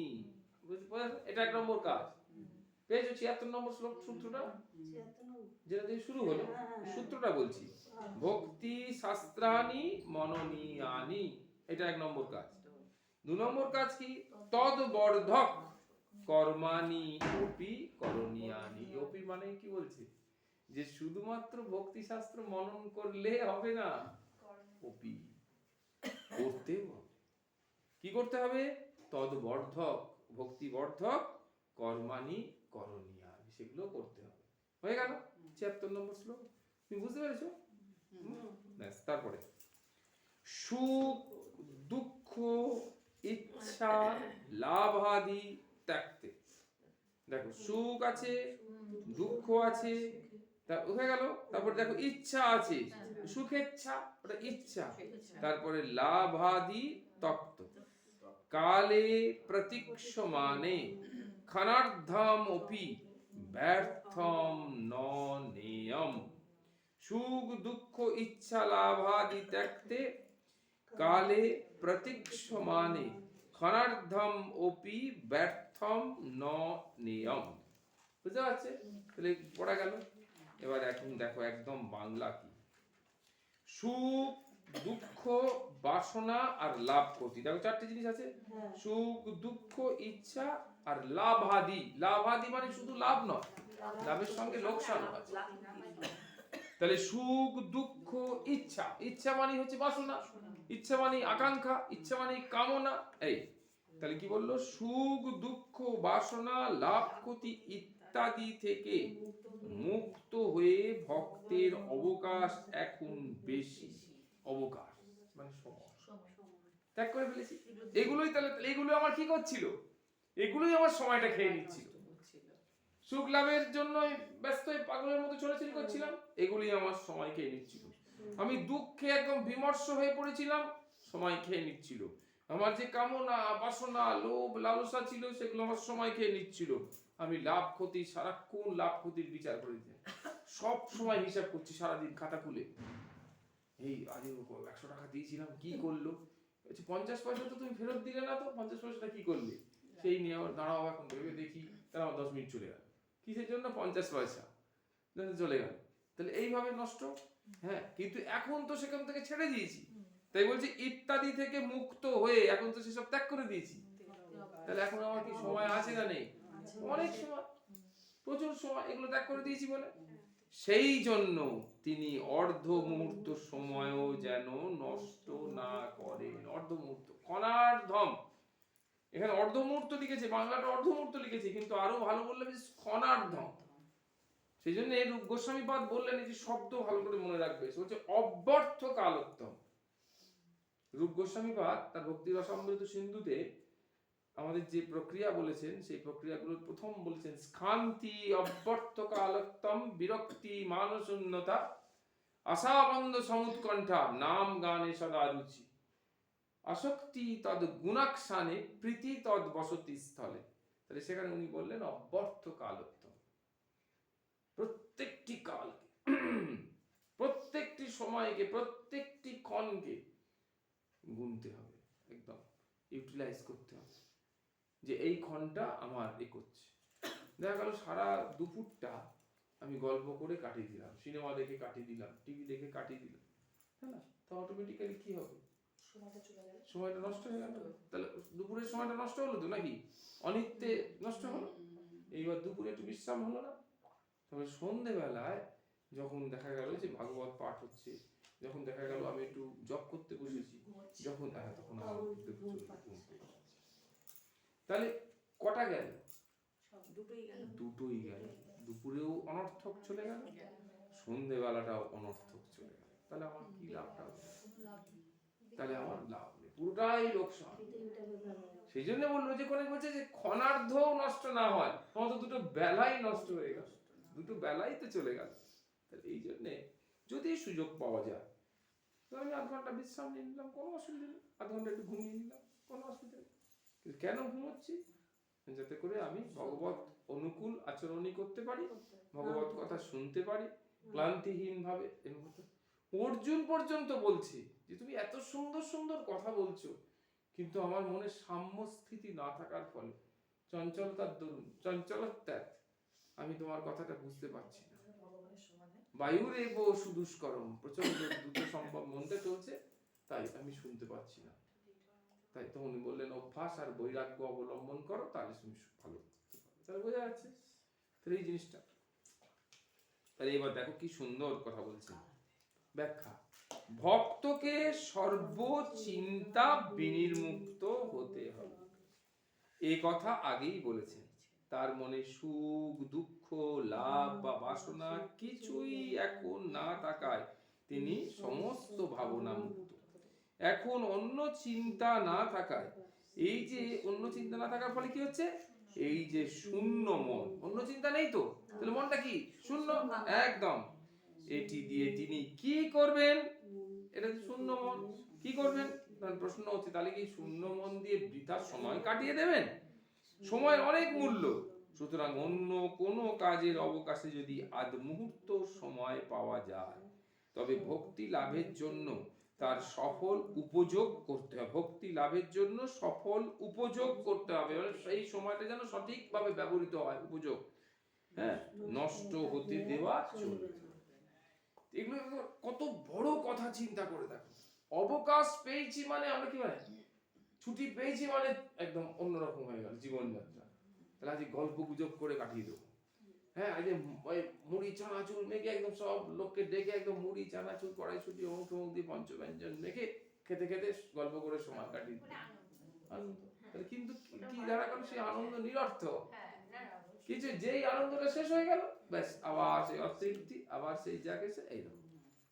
সময়টাকে কত কাজে লাগাতে হবে, এই সাংঘাতিক ভাবে এই যে সময়টা কাজে লাগাতে হবে। কারণ কি, নষ্ট হতে দেওয়া চলবে না, একদম চলবে না। আর সুখ দুঃখাদি সমস্ত দ্বন্দ্বকে অতিক্রম করে আসায় ভক্তের এখন দীর্ঘ সময়, এই যে ভক্ত দীর্ঘ সময়, সেই সময়টাকে আমাদেরকে কাজে লাগাতে হবে, সময়টা নষ্ট করা যাবে না। কিভাবে ভক্তি আরো বাড়ে সেই দিকেই এই সময়টাকে নিযুক্ত করা। লৌকিক বাসনাযুক্ত কর্মত্যাগ করার অর্থ নিশ্চিত আলস্যে সময় কাটানো নয়, বরং এখন আরো কঠিন কাজ, প্রতি মুহূর্ত সচেতন থাকা, যেন সমস্ত সময়টাই ভক্তি লাভের উদ্দেশ্যে সার্থকভাবে যাপিত হয়। কত বড় কথা। যখন কাজ ছিল তখন আমি অতটা ডাকতে পারিনি, অতটা করতে পারিনি, কিন্তু এখনো কাজ নেই, কিন্তু সেই সিস্টেমই যদি চলে যে আমি এই কাজ করছি, সে কাজ করছি, অমুক কাজ করছি, তমুক কাজ করছি, করতে করতে বেলা 2টো বেজে গেল, এবার এই চলো খেতে দেবো, তুমি চানটা করে এসো, চানটা করে ঠাকুর ঘরে ঢুকে ঠক করে নমস্কার করে বেরিয়ে এসে খেতে বসে গেল। এটা রিটায়ারের পর যদি এই অবস্থা হয়, তখন দেখা যেত যে যখন কাজ ছিল তখন ঘুম থেকে উঠেই বাথরুমে ঢুকতাম, চান করে দান মেজে চান করে বেরিয়ে খেয়ে কোনো রকম জামা কাপড় পরে চলে যেতাম, তখন সময় পেতাম। বললাম আমি সময় পাই না, কি করে যাবো। এখন রিটায়ার হয়ে গেছে, এখনো যদি সেই একই অবস্থা হয় যে 2টোর সময় ডাকছে, তখন সে সর্বস্ব কাজকর্ম করে তারপরে চান করে কোনো রকম একটু মাথাটা ঠুকিয়ে এসে খেতে বসে যাচ্ছে, তাহলে তাহলে দেখা পরিবর্তনটা কি হলো। সেই জন্যই এই কথাটা বললো, যে কি বললো, কি সুন্দর দেখেছো কথাটা, প্রতি মুহূর্তে সচেতন থাকা, যেন সমস্ত সময়টাই ভক্তি লাভের উদ্দেশ্যে সার্থকভাবে যাপিত হয়। এখান থেকে যদি প্রশ্ন আসে যে সমস্ত সময়টাই যদি ভক্তি লাভের উদ্দেশ্যে আমরা যাপন করি, তাহলে কি আমরা ঘুরতে যাব না? তাহলে কি আমরা অন্য কোনো কাজ করব না? তাহলে কি কথা বলবো না? সেই কথাটা বলা হয়। বলা হয়েছে কি, আমরা প্রত্যেকটা সময় রান্না করছি, ঘুরছি ফিরছি, সিঁড়ি দিয়ে উঠছি, যখন কথাবার্তা নেই তখন আমরা নামটাকে অবলম্বন, নাম জপ, যজ্ঞানাম জপযজ্ঞ অস্মি। ভগবান বললেন আমি যজ্ঞদের মধ্যে কোনটা? জপযজ্ঞ, নাম যজ্ঞ, এটার মধ্যে আমি রয়েছি। তাহলে কি পরিষ্কার হয়ে গেল যে সর্ব কাজ করছি নাম। গোপাল গোবিন্দ গদাধর শ্রীধর মধুসূদন, রাধা রাধা রাধা রাধা রাধা, শিব শিব শিব শিব শিব, দুর্গা দুর্গা দুর্গা দুর্গা দুর্গা দুর্গা করে যাচ্ছি, সাম্ব সদা শিব সাম্ব সদা শিব সাম্ব সদা শিব।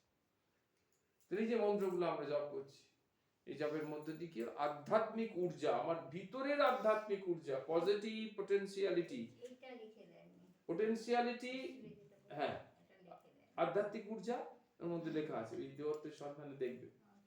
আধ্যাত্মিক ঊর্জা হচ্ছে পজিটিভ পোটেনশিয়ালিটি বা পোটেনশিয়াল ডিভিনিটি উইদিন, আমাদের মধ্যে যে ডিভিনিটি রয়েছে, দেবত্ব রয়েছে, সেটাকেই বাংলায় বলছে আধ্যাত্মিক ঊর্জা, ঊর্জা শক্তি। সেই ঊর্জা শক্তি দিয়ে আমি একদম ঝাঁপিয়ে পড়বো সমস্ত কাজ।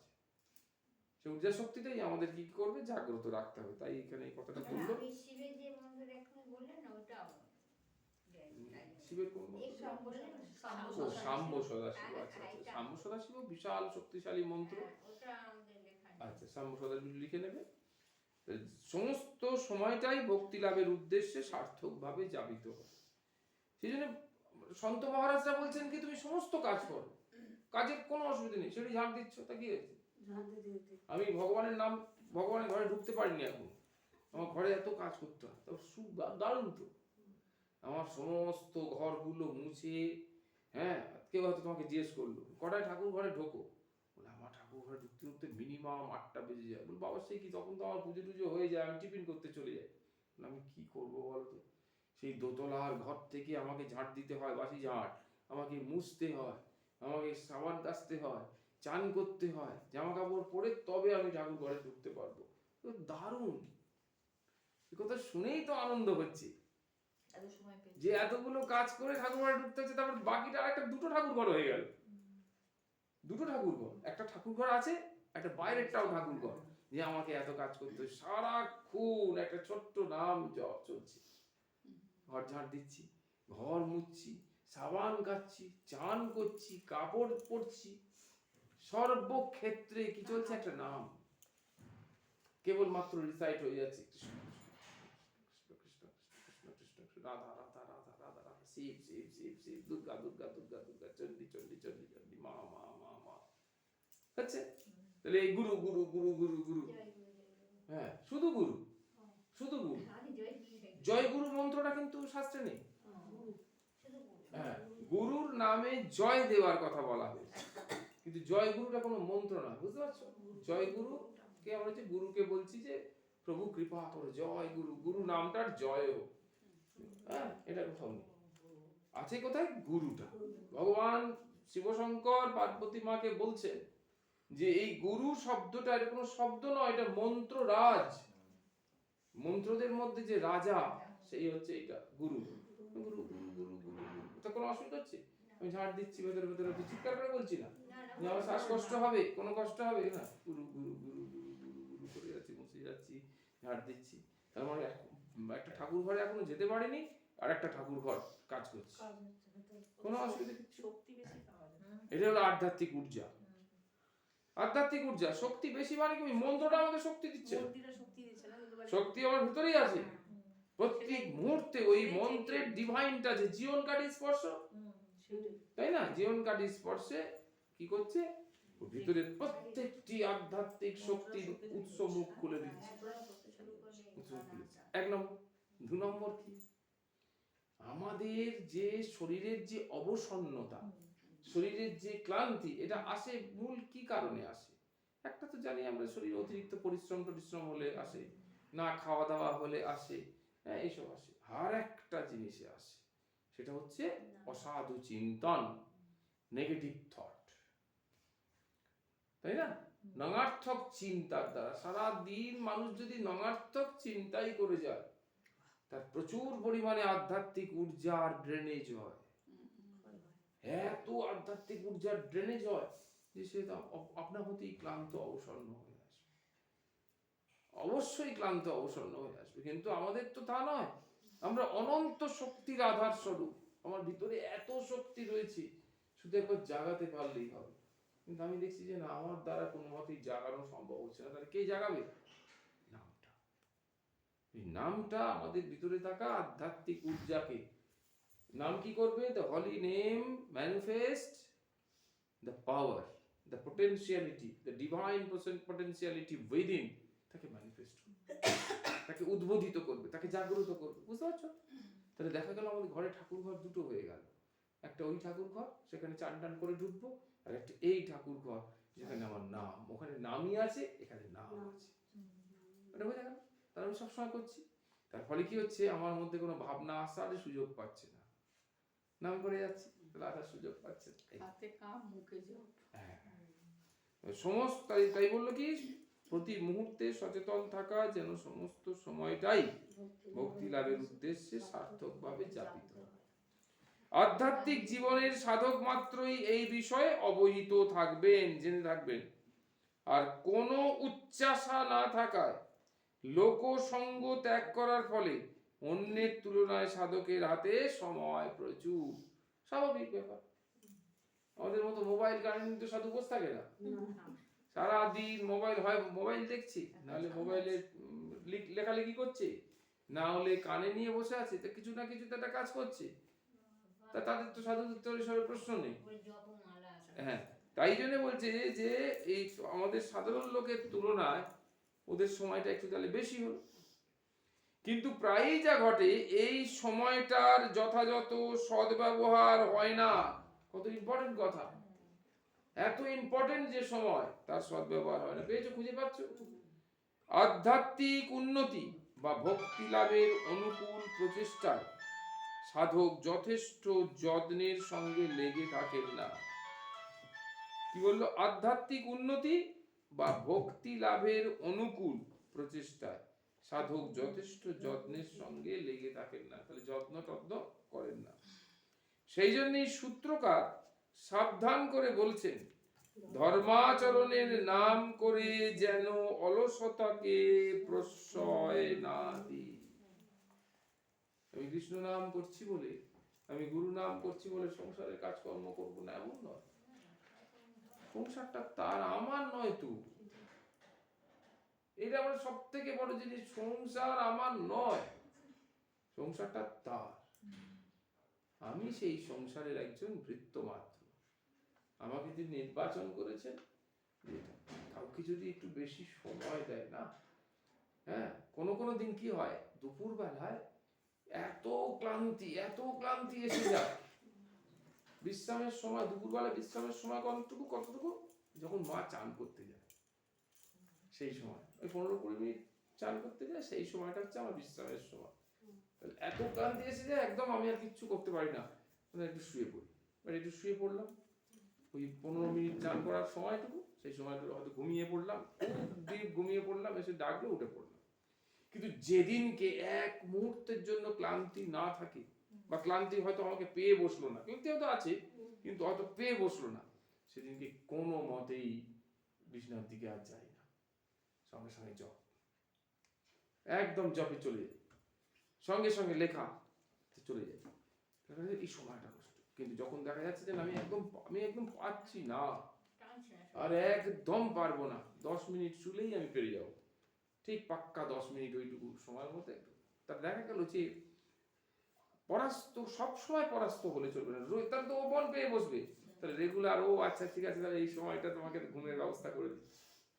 সেই জন্য এই কথাটা বললো, এটা বোঝা গেল যে ধর্মাচরণের নাম করে যেন অলসতাকে প্রশ্রয় না দিই।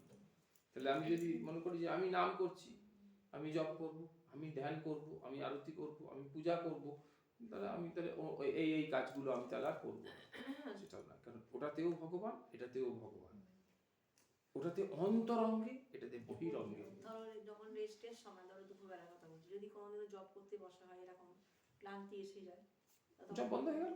জব বন্ধ করে আমি শুয়ে পড়ি। কিন্তু প্রথমেই এসে যদি শুয়ে পড়তে, তাহলে এই যে দুমালা জব হলো, সেটা হতো না। দুমালা জব যে হলো, একমালা জব হলো, হাফ মালা জব হলো, হাফ মালার পর ঘুমিয়ে পড়লো, তার থাকে জব মালার শরীরে ঘুমিয়ে পড়লো।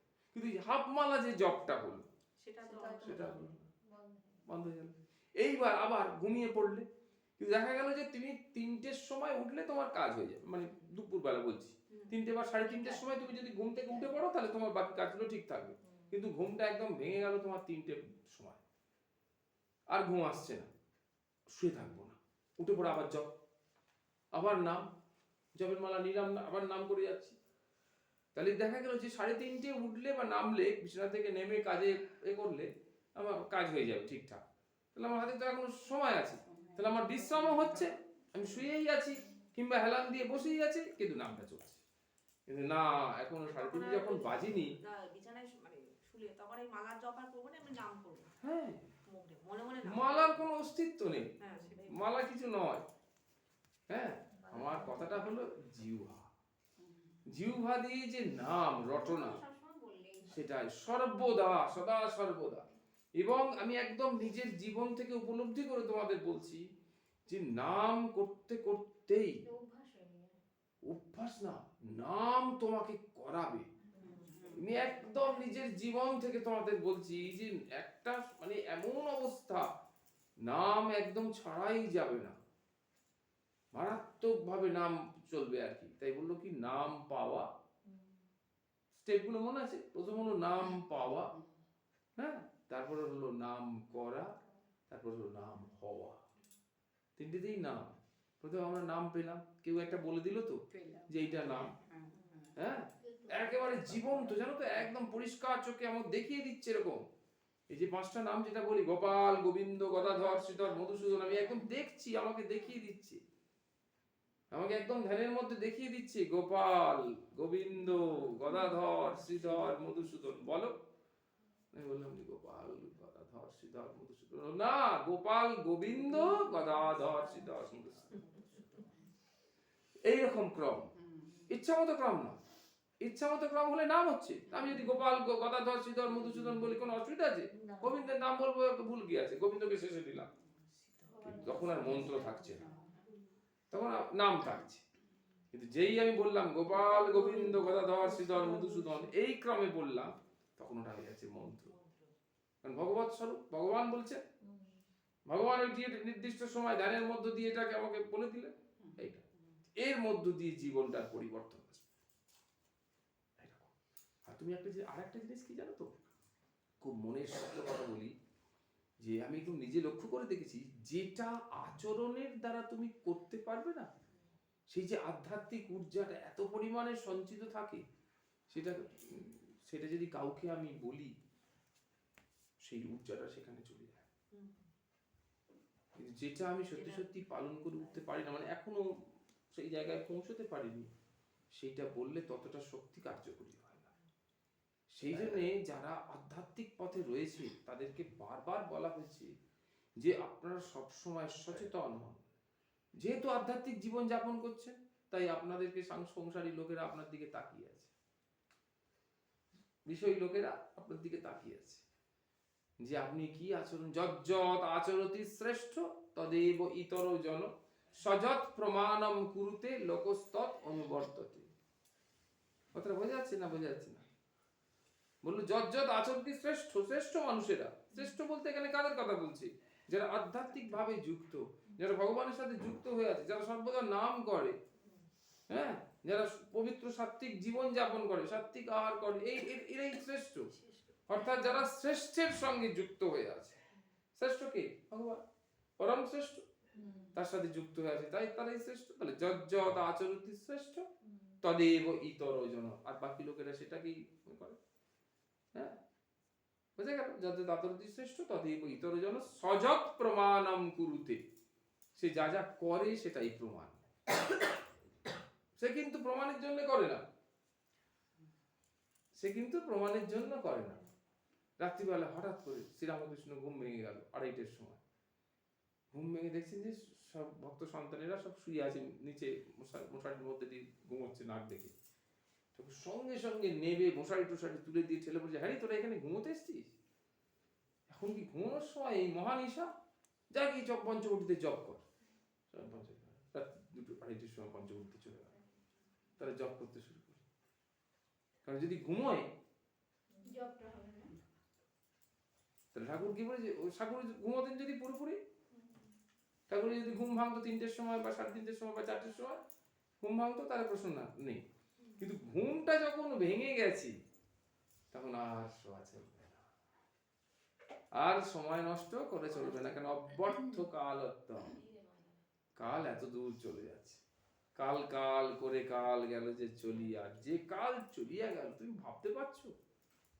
যে কাল চলিয়া গেল কবু না আসিবে ফিরিয়া। আমি সারাক্ষণ বলে আমি শরণাগত, আমি শরণাগত, আমি শরণাগত। লোকে জানছে বাবা এই তো বিরাট শরণাগত, লোকে আমাকে ভাবছে যে একদম নমস্কার, আমি তো বিরাট শরণাগত। কিন্তু ঈশ্বর কি দেখছে? এই শরণাগতির তো বলাই নেই, মহা মুশকিল, তো মহা মুশকিলের পরে পড়ে গেল। তখন ভগবান কি করলেন? প্রথমে উপদেশের মাধ্যমে। কি বললেন? প্রথমে উপদেশের মাধ্যমে। কেউ হয়তো তাকে বললো, তাকে শেখালো যে না এটা এটা নয়, ওটা ওটা নয় সেটা, এরকম ভাবে শেখালো। উপদেশ, প্রথমে উপদেশ, তারপরে কি? উপহার। বিভিন্ন রকম ভাবে পরীক্ষার জন্য ব্যবস্থা হলো, হ্যাঁ, তারপরে উপক্লেশ, এবার বিপদ, এবার বাধা, সাংঘাতিক ভাবে। বুঝতে পারছো? প্রতি পদে পদে বাধা। অথচ দেখো কোনো পার্থক্য নেই, শুধু একটা বিন্দু পুটকি দিয়ে দাও, রাধা, একটা ছোট্ট পুটকি দিয়ে দাও, তাহলে রাধা হয়ে যাবে। তাহলে রাধার দ্বারাই সমস্ত বাধা কেটে যাবে।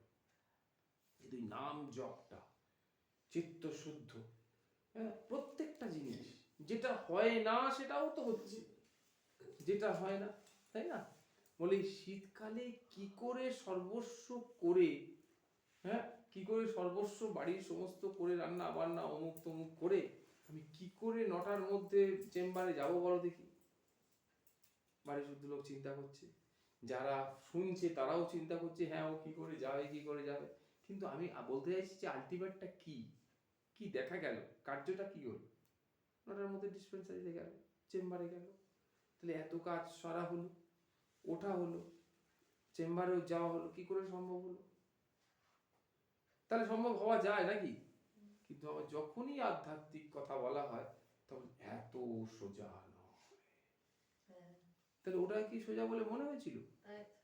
একদম। যে সর্বস্ব কাজ সেরে ওটা করে সেটা করে ওটা করে কিছুতেই আগের দিন সন্ধ্যে রাত্রি পর্যন্ত ফোনে কথা হচ্ছে, এটা কি করে সম্ভব? না, কোনো মতেই হবে না।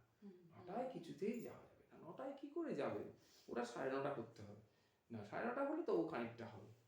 দেখা গেল যে ঘড়িতে 9টা বাজছে, সে চেম্বারে ঢুকে গেল। এটা সম্ভব হলো তো? কি করে সম্ভব হলো? আগের দিন রাত্রি পর্যন্ত যেটা সহজ নয় সেটা পরের দিন সকালবেলা এমনি সহজ হয়ে গেল। কিন্তু দেখো আধ্যাত্মিক কথা বলে এত সোজা নয়। এই করে করে জন্মান্তর ধরে আলস্যে চলছে, এক জন্ম নয়, জন্মান্তর ধরে এত সোজা নয়। মুরগির ঠ্যাং জীবনে কি এত সোজা? এই বুড়ো বয়সে দাঁত ফাঁত নেই, ফস করে লাগিয়ে দিল দাঁত দিয়ে, খাটে চিবি টিবি নিয়ে মুখ দিয়ে আবার দাঁতটা খুলে রেখে দিল।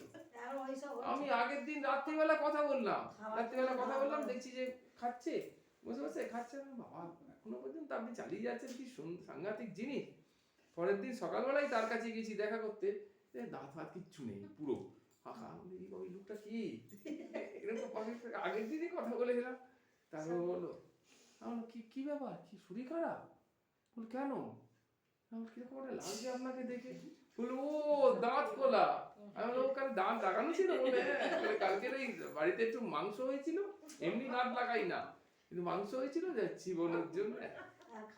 দেখা গেল যে ওইটাও সহজ ছিল না, কিন্তু ওটাও সহজ হয়ে গেছে। কিন্তু আধ্যাত্মিকতার ক্ষেত্রে হলো এত সোজা নয়, এখনো সময় হয়নি, এত সোজা নয়। কিন্তু খুঁজতেই কোনটা সোজা, কিন্তু কোনটা সোজা বলো? এই ভগবানকে এই জীবনে মায়া দেয়নি। জীবনে তোমার যে সংসার জীবন, আমি আধ্যাত্মিক জীবনের কথা ছেড়ে দাও, এমনি সংসার জীবনে মায়া নেই, তাই না? হ্যাঁ হ্যাঁ, না আমি ভগবানের কথা বলছি না, আধ্যাত্মিক জীবনের কথা বলছি না, এমনি সংসার জীবন, বদ্ধ সংসারী যে একদম ভগবানের সঙ্গে কারো সংস্পর্শ নেই, তার জীবনে মায়া নেই। কিন্তু সেই মায়াটার সঙ্গেই তো স্ট্রাগল করে সে এগিয়ে যাচ্ছে, যেটুকু এগোচ্ছে। হ্যাঁ, আমি হয়তো দৌড়ে 100 সেন্টিমিটার গেলাম, সে 10 সেন্টিমিটার তো যাচ্ছে, তাই না? করতে তো হবে। সেই করার জন্য ওখানে দেখো কেউ সাংসারিক জ্ঞান তোমাদের দেয়, কিন্তু আধ্যাত্মিক জগতে দেখো প্রতি মুহূর্তে জ্ঞান, তাই না? সাংসারিক জ্ঞান কি কেউ দেয়? হ্যাঁ রে, গিয়ে কিভাবে এইরকম ভাবে বরকে সেবা করবি, কেন ওই বরের সাথে কি ও সংসার করে গেছে যে বরের নেচারটা জানে? এটা নর্মাল জ্ঞান দিয়ে দেয়, এইভাবে যাবি, শ্বশুর শাশুড়িকে প্রণাম করবি এইভাবে। কিন্তু এই পরিবেশে কিভাবে চলতে হবে সেটা কি ওখানে বলে দিতে পারে? এদের সাথে কি সংসার করে গেছে মা যে বলবে মেয়েকে?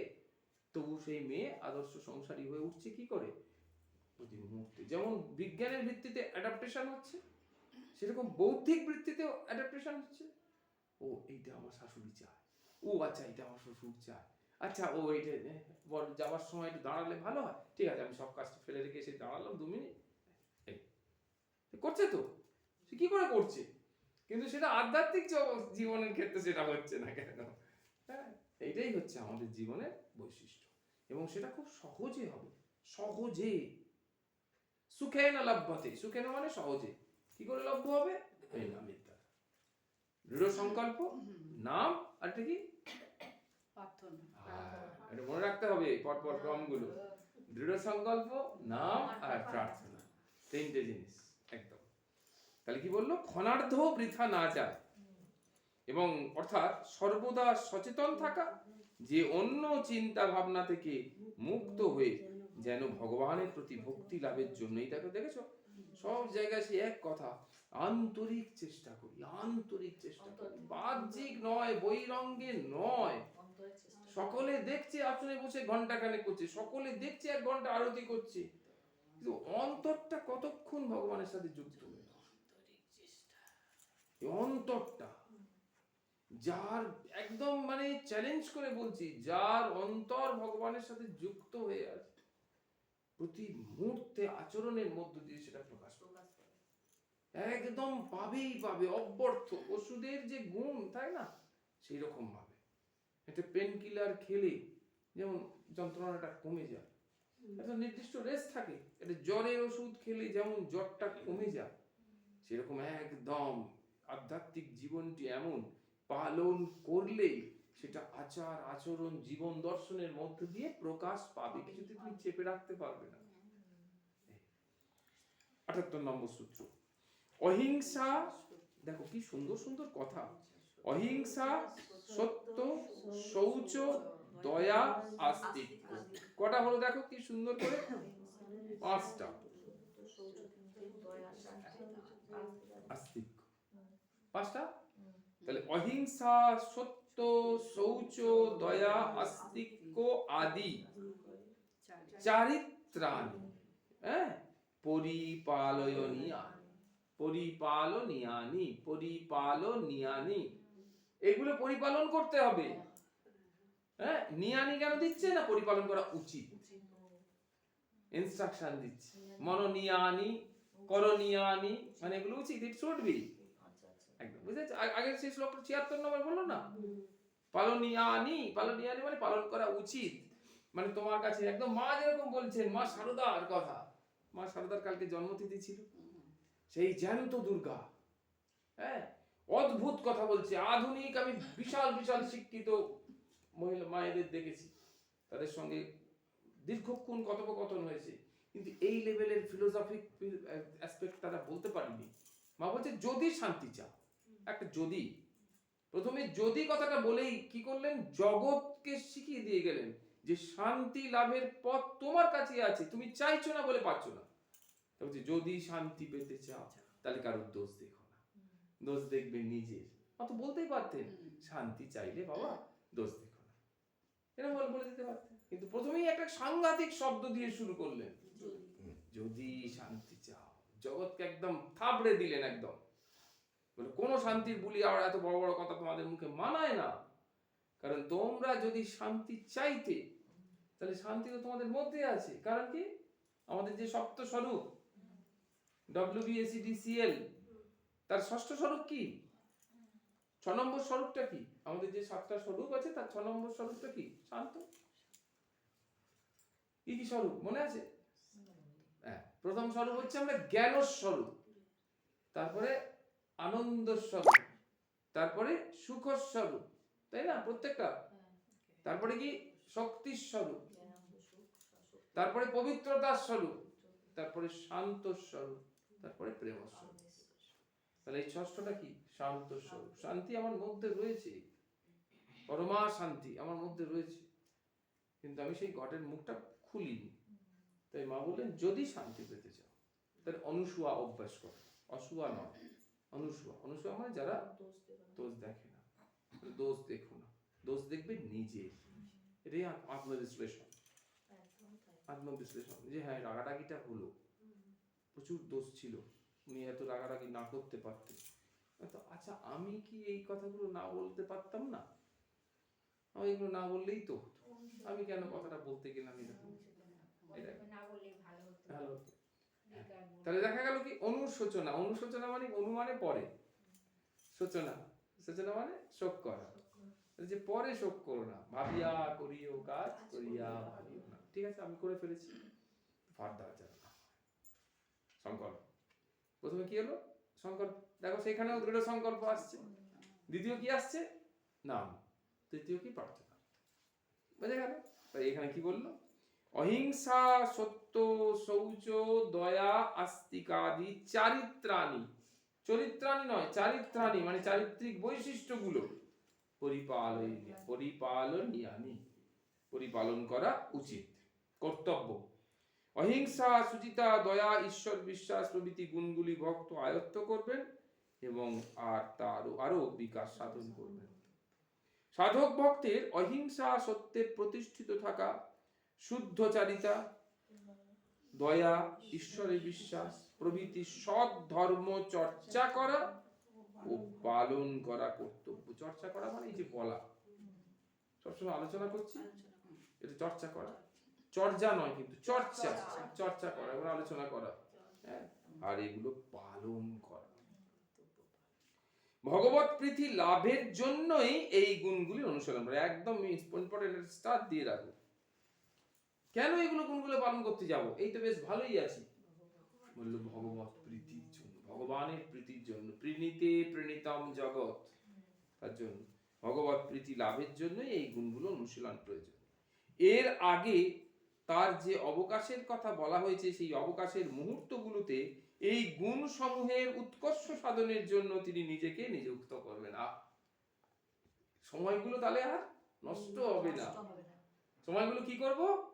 এই কাজে লাগাবো। কি কাজে লাগাবো? যে এই যে গুণগুলো আমাদের আছে, 5টা গুণ, কি কি?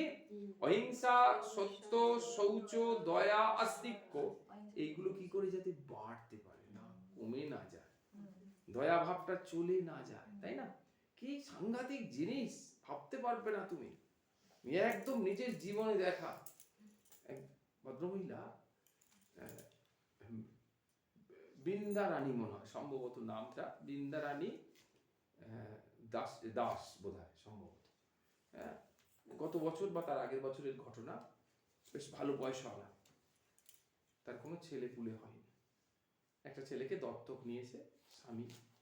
সারাক্ষণ সে আর কি দান দেন, সর্বক্ষণ যা রোজগার পাতি করতো সব দান ধ্যানের পেছনে, একদম মানে পাগলের মতো। যে কত আমি 3-4 জায়গায় ব্যবস্থা করে দিয়েছি, এবং যতবার বলেছি ততবার বলে তোমার কোনো চিন্তা নেই বাবা, তুমি বলো না কি করতে হবে, সব করে দিয়েছি। স্বামী মারা গেল, কমে গেল, ক্ষমতা কমে গেল, দত্তক ছেলে সব লুটে ফুটে নিল, বাড়ি থেকে পর্যন্ত বিতাড়িত করে দিল।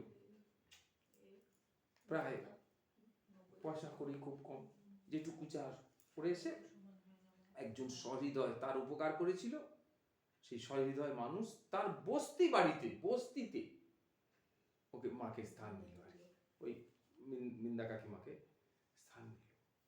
খুব সামান্য অর্থ সে পেয়েছে আর কি ওই ভদ্রমহিলা, আর ওকে উপকার করেছিল, সময় মতো পড়াশোনা করিয়েছিল, সে ওই বস্তিতে মাকে স্থান দিল। মা তোমার খাওয়া দাওয়ার কোনো চিন্তা নেই। কিন্তু সেই খাওয়া মানে এ করার অভ্যাসটা তার যায়নি, দান ধ্যান করার অভ্যাসটা যায়নি। সে কি করলো, ওই ছেলেটা মানে যে বস্তিতে স্থান দিয়েছিল তার পরিবারে আর কেউ ছিল না, ওই থাকতো আর ওই বৃন্দাবাবু বস্তির মধ্যে। আর ও সকালবেলা একটা প্রাইভেট কোম্পানিতে কাজ করতে, সকালবেলা ভোর 5টা 5:30টার সময় চলে যেত, আর ফিরতো রাত 10টার সময়। হ্যাঁ, ভালো বড় লোকের বাড়ি ভদ্রমহিলা ওই বৃন্দা কাকিমা। সে কি করতো, 6:30টার সময় বেরিয়ে যেত, 3টে লোকের বাড়িতে বাসন মাজার কাজ করতো, আর একটা লোকের বাড়িতে রান্নার কাজ করতো। করে এসে আবার এসে খেয়ে দুপুরবেলা রান্না বান্না করে খাওয়া দাওয়া করে, হ্যাঁ, বিকেলে আর যেতে হতো না, গিয়ে করে সুন্দর করে সব সাজিয়ে গুছিয়ে সমস্ত করে রাত্রিবেলা এসে, মা তুমি সব খেয়েছো, ঠিক করে খেয়েছো? বলে হ্যাঁ একদম, সারাক্ষণ ঠাকুরের নাম করছি, অমুক করছি তমুক করছি। চিন্তা করতে পারো, 5 বছর টানা এরকম করেছে, কোনোদিন ওই ছেলে জানতেও পারেনি। সমানে দান দেন, সমানে যা রোজগার করে সমানে দান করে যাচ্ছে মুক্ত। একদিন জ্বর হয়েছে, খুব জ্বর। হ্যাঁ, আর সেদিনকে ওই জ্বরটা সকালবেলা দেখে ছেলের কিরকম মনে হচ্ছে, শরীরটা খারাপ, আমি আজকে যাব না। হ্যাঁ, কিংবা আমার ঠিক খেয়াল করছে না, হয়তো গেছে তাড়াতাড়ি ফিরে চলে এসেছে যে মায়ের জন্য। আর সেই রান্নার লোক বাড়িতে ডাকছে যে কি বাবা তুমি আজকে গেলে না রান্না করে, কোথায় যাবে? তখন বললো যে আমাদের বাড়িতে। আপনার বাড়িতে কেন যাবে? তখন বললো উনি তো আমাদের বাড়িতে রান্না করেন। বললো রান্না করেন মানে? বললো হ্যাঁ, উনি তো আমাদের বাড়িতে 5 বছর রান্না করছে। মা তুমি রান্না করতে চাও, তুমি তো আমাকে কিছু বলোনি। তারপর ওই কথা প্রসঙ্গে বলো, তুমি আমার মাথায় হাত দিয়ে বলো তুমি আর কি কি করো। তুমি এরকম, তোমাকে আমি এখানে থাকতে দিয়েছি, তুমি কি বলেছি তুমি আমাদের মায়ের মতো, আমার মা বাবা কেউ নেই, তুমি আমাকে মানুষ করেছো, তুমি আমাকে টাকা পয়সা দিয়ে পড়াশোনা শিখিয়েছো, তুমি এসব করবে না? এই যে তখন বলছে যে বাবা কাঁদতে কাঁদতে বলছে যে এরকম আর কি, হ্যাঁ অভ্যাস। এই দান ধ্যান তো দান বন্ধ হয়ে ধ্যান যাচ্ছে, করার জন্য যে তোকে পয়সাটা তোর উপর দরকার কত তো। চাপ দেবো বাবা, তুই প্রাইভেট কোম্পানিতে কাজ করিস। এই ঘটনাগুলো একদম এসে দীর্ঘদিন বৃন্দা কাকুর সাথে আমার যোগাযোগ, বললাম যে কতবার যেখানে যেখানে বলেছি সঙ্গে সঙ্গে দিয়েছি, বাবা তুমি নিশ্চয় করে দাও। তো এইবার মারা যাবার পর এই গল্পগুলো, এই অংশটার গল্পটা মারা যাবার পর ওই ছেলেটা আমার কাছে বলছে, বলে দাদা মায়ের এই অবস্থা, তুমি চিন্তা করে দেখো। তাহলে তুমি বুঝতে পারছো যে দান ধ্যান মানে কি সাংঘাতিক জিনিস। তার মানে কোনোভাবেই যেন এই যে দয়ার কথাটা আছে, তাহলে এই অহিংসাটাও সেরকম, সত্যটাও সেরকম, শৌচটাও সেরকম, আস্তিকাদি ভগবত বিশ্বাসটাও সেরকম, যে এই চারিত্রিক বৈশিষ্ট্যগুলো যেন আমার মধ্যে থেকে কখনো চলে না যায়। পরিপালয়ানি, তাই না? তাই কি বলছে, এর আগে তার যে অবকাশের কথা বলা হয়েছে, সেই অবকাশের মুহূর্তগুলোতে এই গুণসমূহের উৎকর্ষ সাধনের জন্য, যাতে করে এটা নষ্ট না হয়ে যায় বরং আরো বাড়ে, তিনি নিজেকে নিযুক্ত করবেন। গুণগুলির প্রত্যেকটি মনোযোগের দাবি রাখে, প্রত্যেকটি গুণযোগী মনোযোগের দাবি রাখে। প্রথমত কি, এবার এক এক করে ভাব করছি। অহিংসা, এর অর্থ কায়মনো বাক্যে অপরের ক্ষতি সাধন না করা, অপরের ক্ষতি করার ভাবনাও মনে উঠবে না। দেখতে পাচ্ছ, ক্ষতি তো করবে না, ক্ষতি তো বহিরঙ্গে, ক্ষতি করলে তো লোক দেখতে পাবে, কিন্তু মনে তো দেখতে পাবে না যে আমি চিন্তা করছি। ক্ষতি হতে পারে এমন কোনো কাজও করবে না, বা অপরের মনে পীড়াদায়ক কথাও বলবে না। অর্থাৎ চিন্তা, কর্ম, বাক্য তিনটি ক্ষেত্রে, বোঝা গেল? মানে কায় মনোবাক্য তিনটি ক্ষেত্রেই অহিংসার অনুশীলন করতে হবে। অহিংসার অভ্যাসের অর্থ অপরের ক্ষতি সাধন করার পরিবর্তে তাকে সর্বদা সাহায্য করা। ধর্মজীবনে চলতে গিয়ে আমরা অনেক সময় খেয়াল না রেখে অপরের ক্ষতি সাধন করে ফেলি। সে তো ওই এতে প্যান্ডেলে গিয়ে দেখা যায়, মন্দিরে গিয়ে দেখা যায়, তাই না? একে ধাক্কা দিয়ে ওকে ধাক্কা দিয়ে চলে যাচ্ছে, আগে আমাকে দর্শন করতে হবে। যেমন কোন কোন সময় খুব ধার্মিক ব্যক্তি বা সাধুরাও হয়তো, যারা তাদের মতাবলম্বী নন, তাদের উদ্দেশ্যে কোনো কটু মন্তব্য করে ফেলেন, কিংবা নাস্তিক ব্যক্তিদের নিন্দা করেন। ভক্তের পক্ষে এ কাজ ঠিক নয়। কাজে, কথায়, চিন্তায়, দেখতে পাচ্ছ তিনটে, কাজে, কথায়, চিন্তায়, বুঝতে পারছো তো? হ্যাঁ, কোনোভাবেই অপরকে দুঃখ দেওয়া থেকে নিবৃত্ত থাকতে হবে। এটি নিষেধাত্মক আচরণের কথা, নিষেধাত্মক আচরণ মানে কোনটা করতে হবে না, এই বা কোনটা করা উচিত নয়। এর বিপরীতে যা করতে হবে সেটি অহিংসার ইতিবাচক দিক, আর ইতিমূলক বা ইতিবাচক দিক। ভক্ত সর্বদাই অপরকে সাহায্য করবেন, অপরকে ভালোবাসবেন, অপরে যাতে সুখী হয় তার চেষ্টা করবেন। অবশ্য সুখী করবার বিনিময়ে নিজে যেন ভগবানের পথ থেকে সরে না আসেন, সেটাও লক্ষ্য রাখতে হবে। ঠাকুর শ্রী রামকৃষ্ণ বলছেন, গল্প বলছেন, আমরা পুরাণে একটু অন্যরকম পাই, কিন্তু ভাবটা একই রকম। ঠাকুর শ্রী রামকৃষ্ণ বলছেন, দেখো প্রহ্লাদের প্রার্থনা কিরকম প্রার্থনা। প্রহ্লাদকে যখন নৃসিংহদেব বলছেন তুমি আমার কাছে বর চাও, দেবদর্শন কখনো বিফলে যায় না। প্রহ্লাদ মহারাজ তখন কি চাইলেন, আমরা অরিজিনালে পাচ্ছি কি, সেখানে বলছেন যে বিবেকী এই বিষয়ের উপর যেমন টান, তোমার প্রতি জন্ম জন্মান্তর ধরে কোনো কারণ ছাড়াই সেই রকম টান আমার যেন অব্যাহত থাকে। এরকম ঠাকুর একটু ঘুরিয়ে গল্প করার ছলে তখন বলছেন যে প্রহ্লাদকে যখন এই কথা নৃসিংহদেব জিজ্ঞাসা করলেন, তখন প্রহ্লাদ কি বলছে, যে আমার প্রতি যারা অপরাধ করেছে তুমি তাদের ক্ষমা করে দিও। ঘুরিয়ে ফিরিয়ে একই কথা। হ্যাঁ, তাহলে আমার প্রতি যারা অপরাধ করেছে, যারা আমাকে উপর থেকে পর্বত থেকে ফেলে দিয়েছে, যারা হাতি সুরের তলায় দিয়েছে, যারা আমাকে আগুনের মধ্যে ঢুকিয়ে নিয়ে গেছে, যারা আমাকে সাপের ঘরে ঠেলে দিয়েছে, জলে ফেলে দিয়েছে, তুমি তাদের ক্ষমা করো। তাহলে কত বড় জিনিস। তাহলে এখানে সেটাই সেই জিনিসটা পাচ্ছে না, যে অপরকে সাহায্য করা, এটা না, এই যে আগে কথা বললাম যে অপরে যাতে সুখী হয় সেই চেষ্টা করা। তাই বলছে অপরকে সাহায্য করার অর্থ এই নয় যে তিনি ঈশ্বর উপলব্ধির যে লক্ষ্য তা বিস্মৃত হবেন বা পরাভক্তির লাভের পথ থেকে বিচ্যুত হবেন। ঈশ্বরের স্থান সর্বাগ্রে, তার আসনের উপরে অন্য কোনো কারো স্থান, এটা বোঝা গেল। তবে অপরকে সাহায্য করার নামে পরার্থপরতা যেন মনের নেশার মতো না হয়ে ওঠে। তাতে আমাদের আধ্যাত্মিক প্রাপ্তি শুধু ক্ষীণ হবে না, অপরের সহায়ক হিসাবেও তেমন সফল হতে পারবো না। নিজে যতক্ষণ না শুদ্ধ হই ততক্ষণ কিভাবে অপরকে প্রকৃত সাহায্য করা যায় তা আমরা বুঝতে পারি না। ভাবাবেগের দ্বারা চালিত হয়ে সাহায্য করায় প্রকৃত উপকার হয় না, বরং সেই সময় ঈশ্বরকে ভুলে থাকার জন্য সেই উপকারের ভাব মূল্যটাই নষ্ট হয়। দেখো কথাটা কি, মূল্য নয়, ভাব মূল্যটা। যে ভাব নিয়ে, যে পবিত্র ভাব নিয়ে, যে অন্তঃকরণের ভাব নিয়ে কাজটা শুরু করেছিলাম সেইটা ঠিক চলছে না। সেই জন্য এমনকি জগৎ হিতকর ধ্যান ধারণার অনুশীলন এবং প্রয়োগের সময়ও যেন আমাদের আধ্যাত্মিক প্রগতি অটুট থাকে, একই রকম থাকে। সত্য পথে চলা আরেকটি বিশেষ চারিত্রিক গুণ, এটা তাহলে 2 নম্বর। আগেরটা ছিল 1 নম্বর অহিংসাটা, এটা 2 নম্বর। সত্য পথে চলা আরেকটি বিশেষ চারিত্রিক গুণ। যিনি ধর্মপথের প্রতীক, ঈশ্বর উপলব্ধি অথবা পরাভক্তি যার লক্ষ্য, তাকে সর্বতভাবে সত্যে প্রতিষ্ঠিত হতে হবে। কায় মনো বাক্যে তার সত্যাচরণ প্রয়োজন। অসত্য ভাষণ না করা, যা সত্য নয় এমন চিন্তা না করা, যা সত্য নির্ভর নয় এমন কাজ না করা। তাহলে কটা হলো? 3টে। 1 নম্বর, 2 নম্বর, 3 নম্বর দিয়ে দাও। কি কি? অসত্য ভাষণ না করা 1 নম্বর, যা সত্য নয় এমন চিন্তা না করা 2 নম্বর, যা সত্য নির্ভর নয় এমন কাজ না করা। তাই না? বোঝা গেল? এই 3টি সত্য ধর্মের অন্তর্গত। এবার 3 নম্বর সদাচার। সদাচরণ মানে হচ্ছে শৌচ, শৌচ মানে পবিত্রতা। এটা খুব বড় কথা। এটি ধর্ম জীবনের ভিত্তি সুদৃঢ় করার উদ্দেশ্যে অত্যাবশ্যক।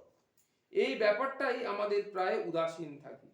ভাবি সাধারণে যেমন আচরণ করে আমাদেরও তেমন করলেই হবে, কিন্তু এটা বুঝতে হবে যে আমাদের যা লক্ষ্য তার লাভের জন্য এই রকম সাধারণ আচরণ উপযোগী নয়। সাধারণের মতো আচরণ করলে এটা উপযোগী হবে না।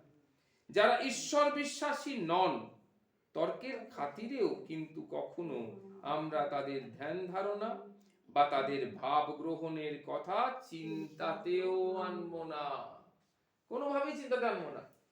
যে একটা তর্ক করবো না, তর্ক করতে যাবই না। তর্ক হয়ে গেলেও জানি না, তুই তোর জিনিস নিয়ে মর, আমি তো আমার গোপালকে নিয়ে আছি, এসব কথা ভাববোই না। এটা অত্যন্ত নিরর্থক, অবান্তর। তাই কি বললেন? তাদের ধ্যান ধারণা বা তাদের ভাব গ্রহণের কথা চিন্তাতেও আনবো না। অবিশ্বাসীর ভানও যেন আমরা কখনো না করি। আস্তিক্য ধর্ম বলতে এই কথাই বোঝানো হয়েছে। কখনো কখনো লোকে বাহাদুরি দেখিয়ে বলে আমি ভগবান মানি না, যদিও তারা মানে এবং জানেও যে মানে। এ ঠিক নয়। এতে একই সঙ্গে সে সত্যভ্রষ্ট হলো, ওই যে মানে অথচ বলল যে মানে না, সত্যভ্রষ্ট হলো। আবার অপরের মনেও এই ধারণা সৃষ্টি করলো যে সে বুঝি সত্যই নাস্তিক। তাই না? ধারণাটা হলো এইরকম লোক দেখানো ব্যবহার করে শেষ পর্যন্ত তার নিজেরই ক্ষতি হয়। তাই এই ধরনের বাহাদুরি দেখানো প্রলোভনকে, স্পর্ধিত মনোভাবকে সংযত করা দরকার। তাহলে এই চরিত্রগুলো আমরা পালন করব। আর একটা করে আমরা আজকে বিশ্রাম দিই, নাহলে অনেকগুলো হয়ে যাচ্ছে। বুঝে গেছে? তাহলে এই পর্যন্ত থাকবে।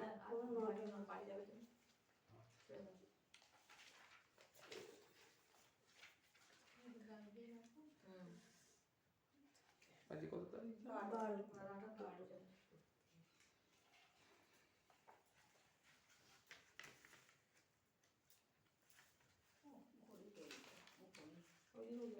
ঠান্ডা না,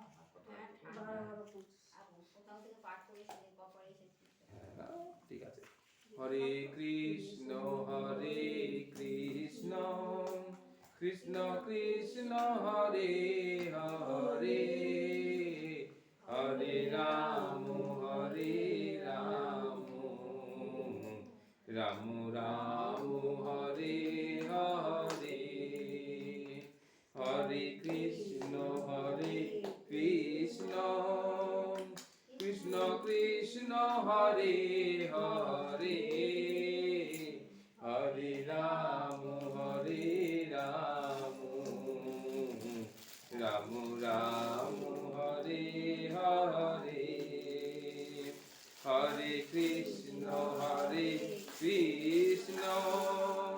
কৃষ্ণ কৃষ্ণ হরে হরে হরে রাম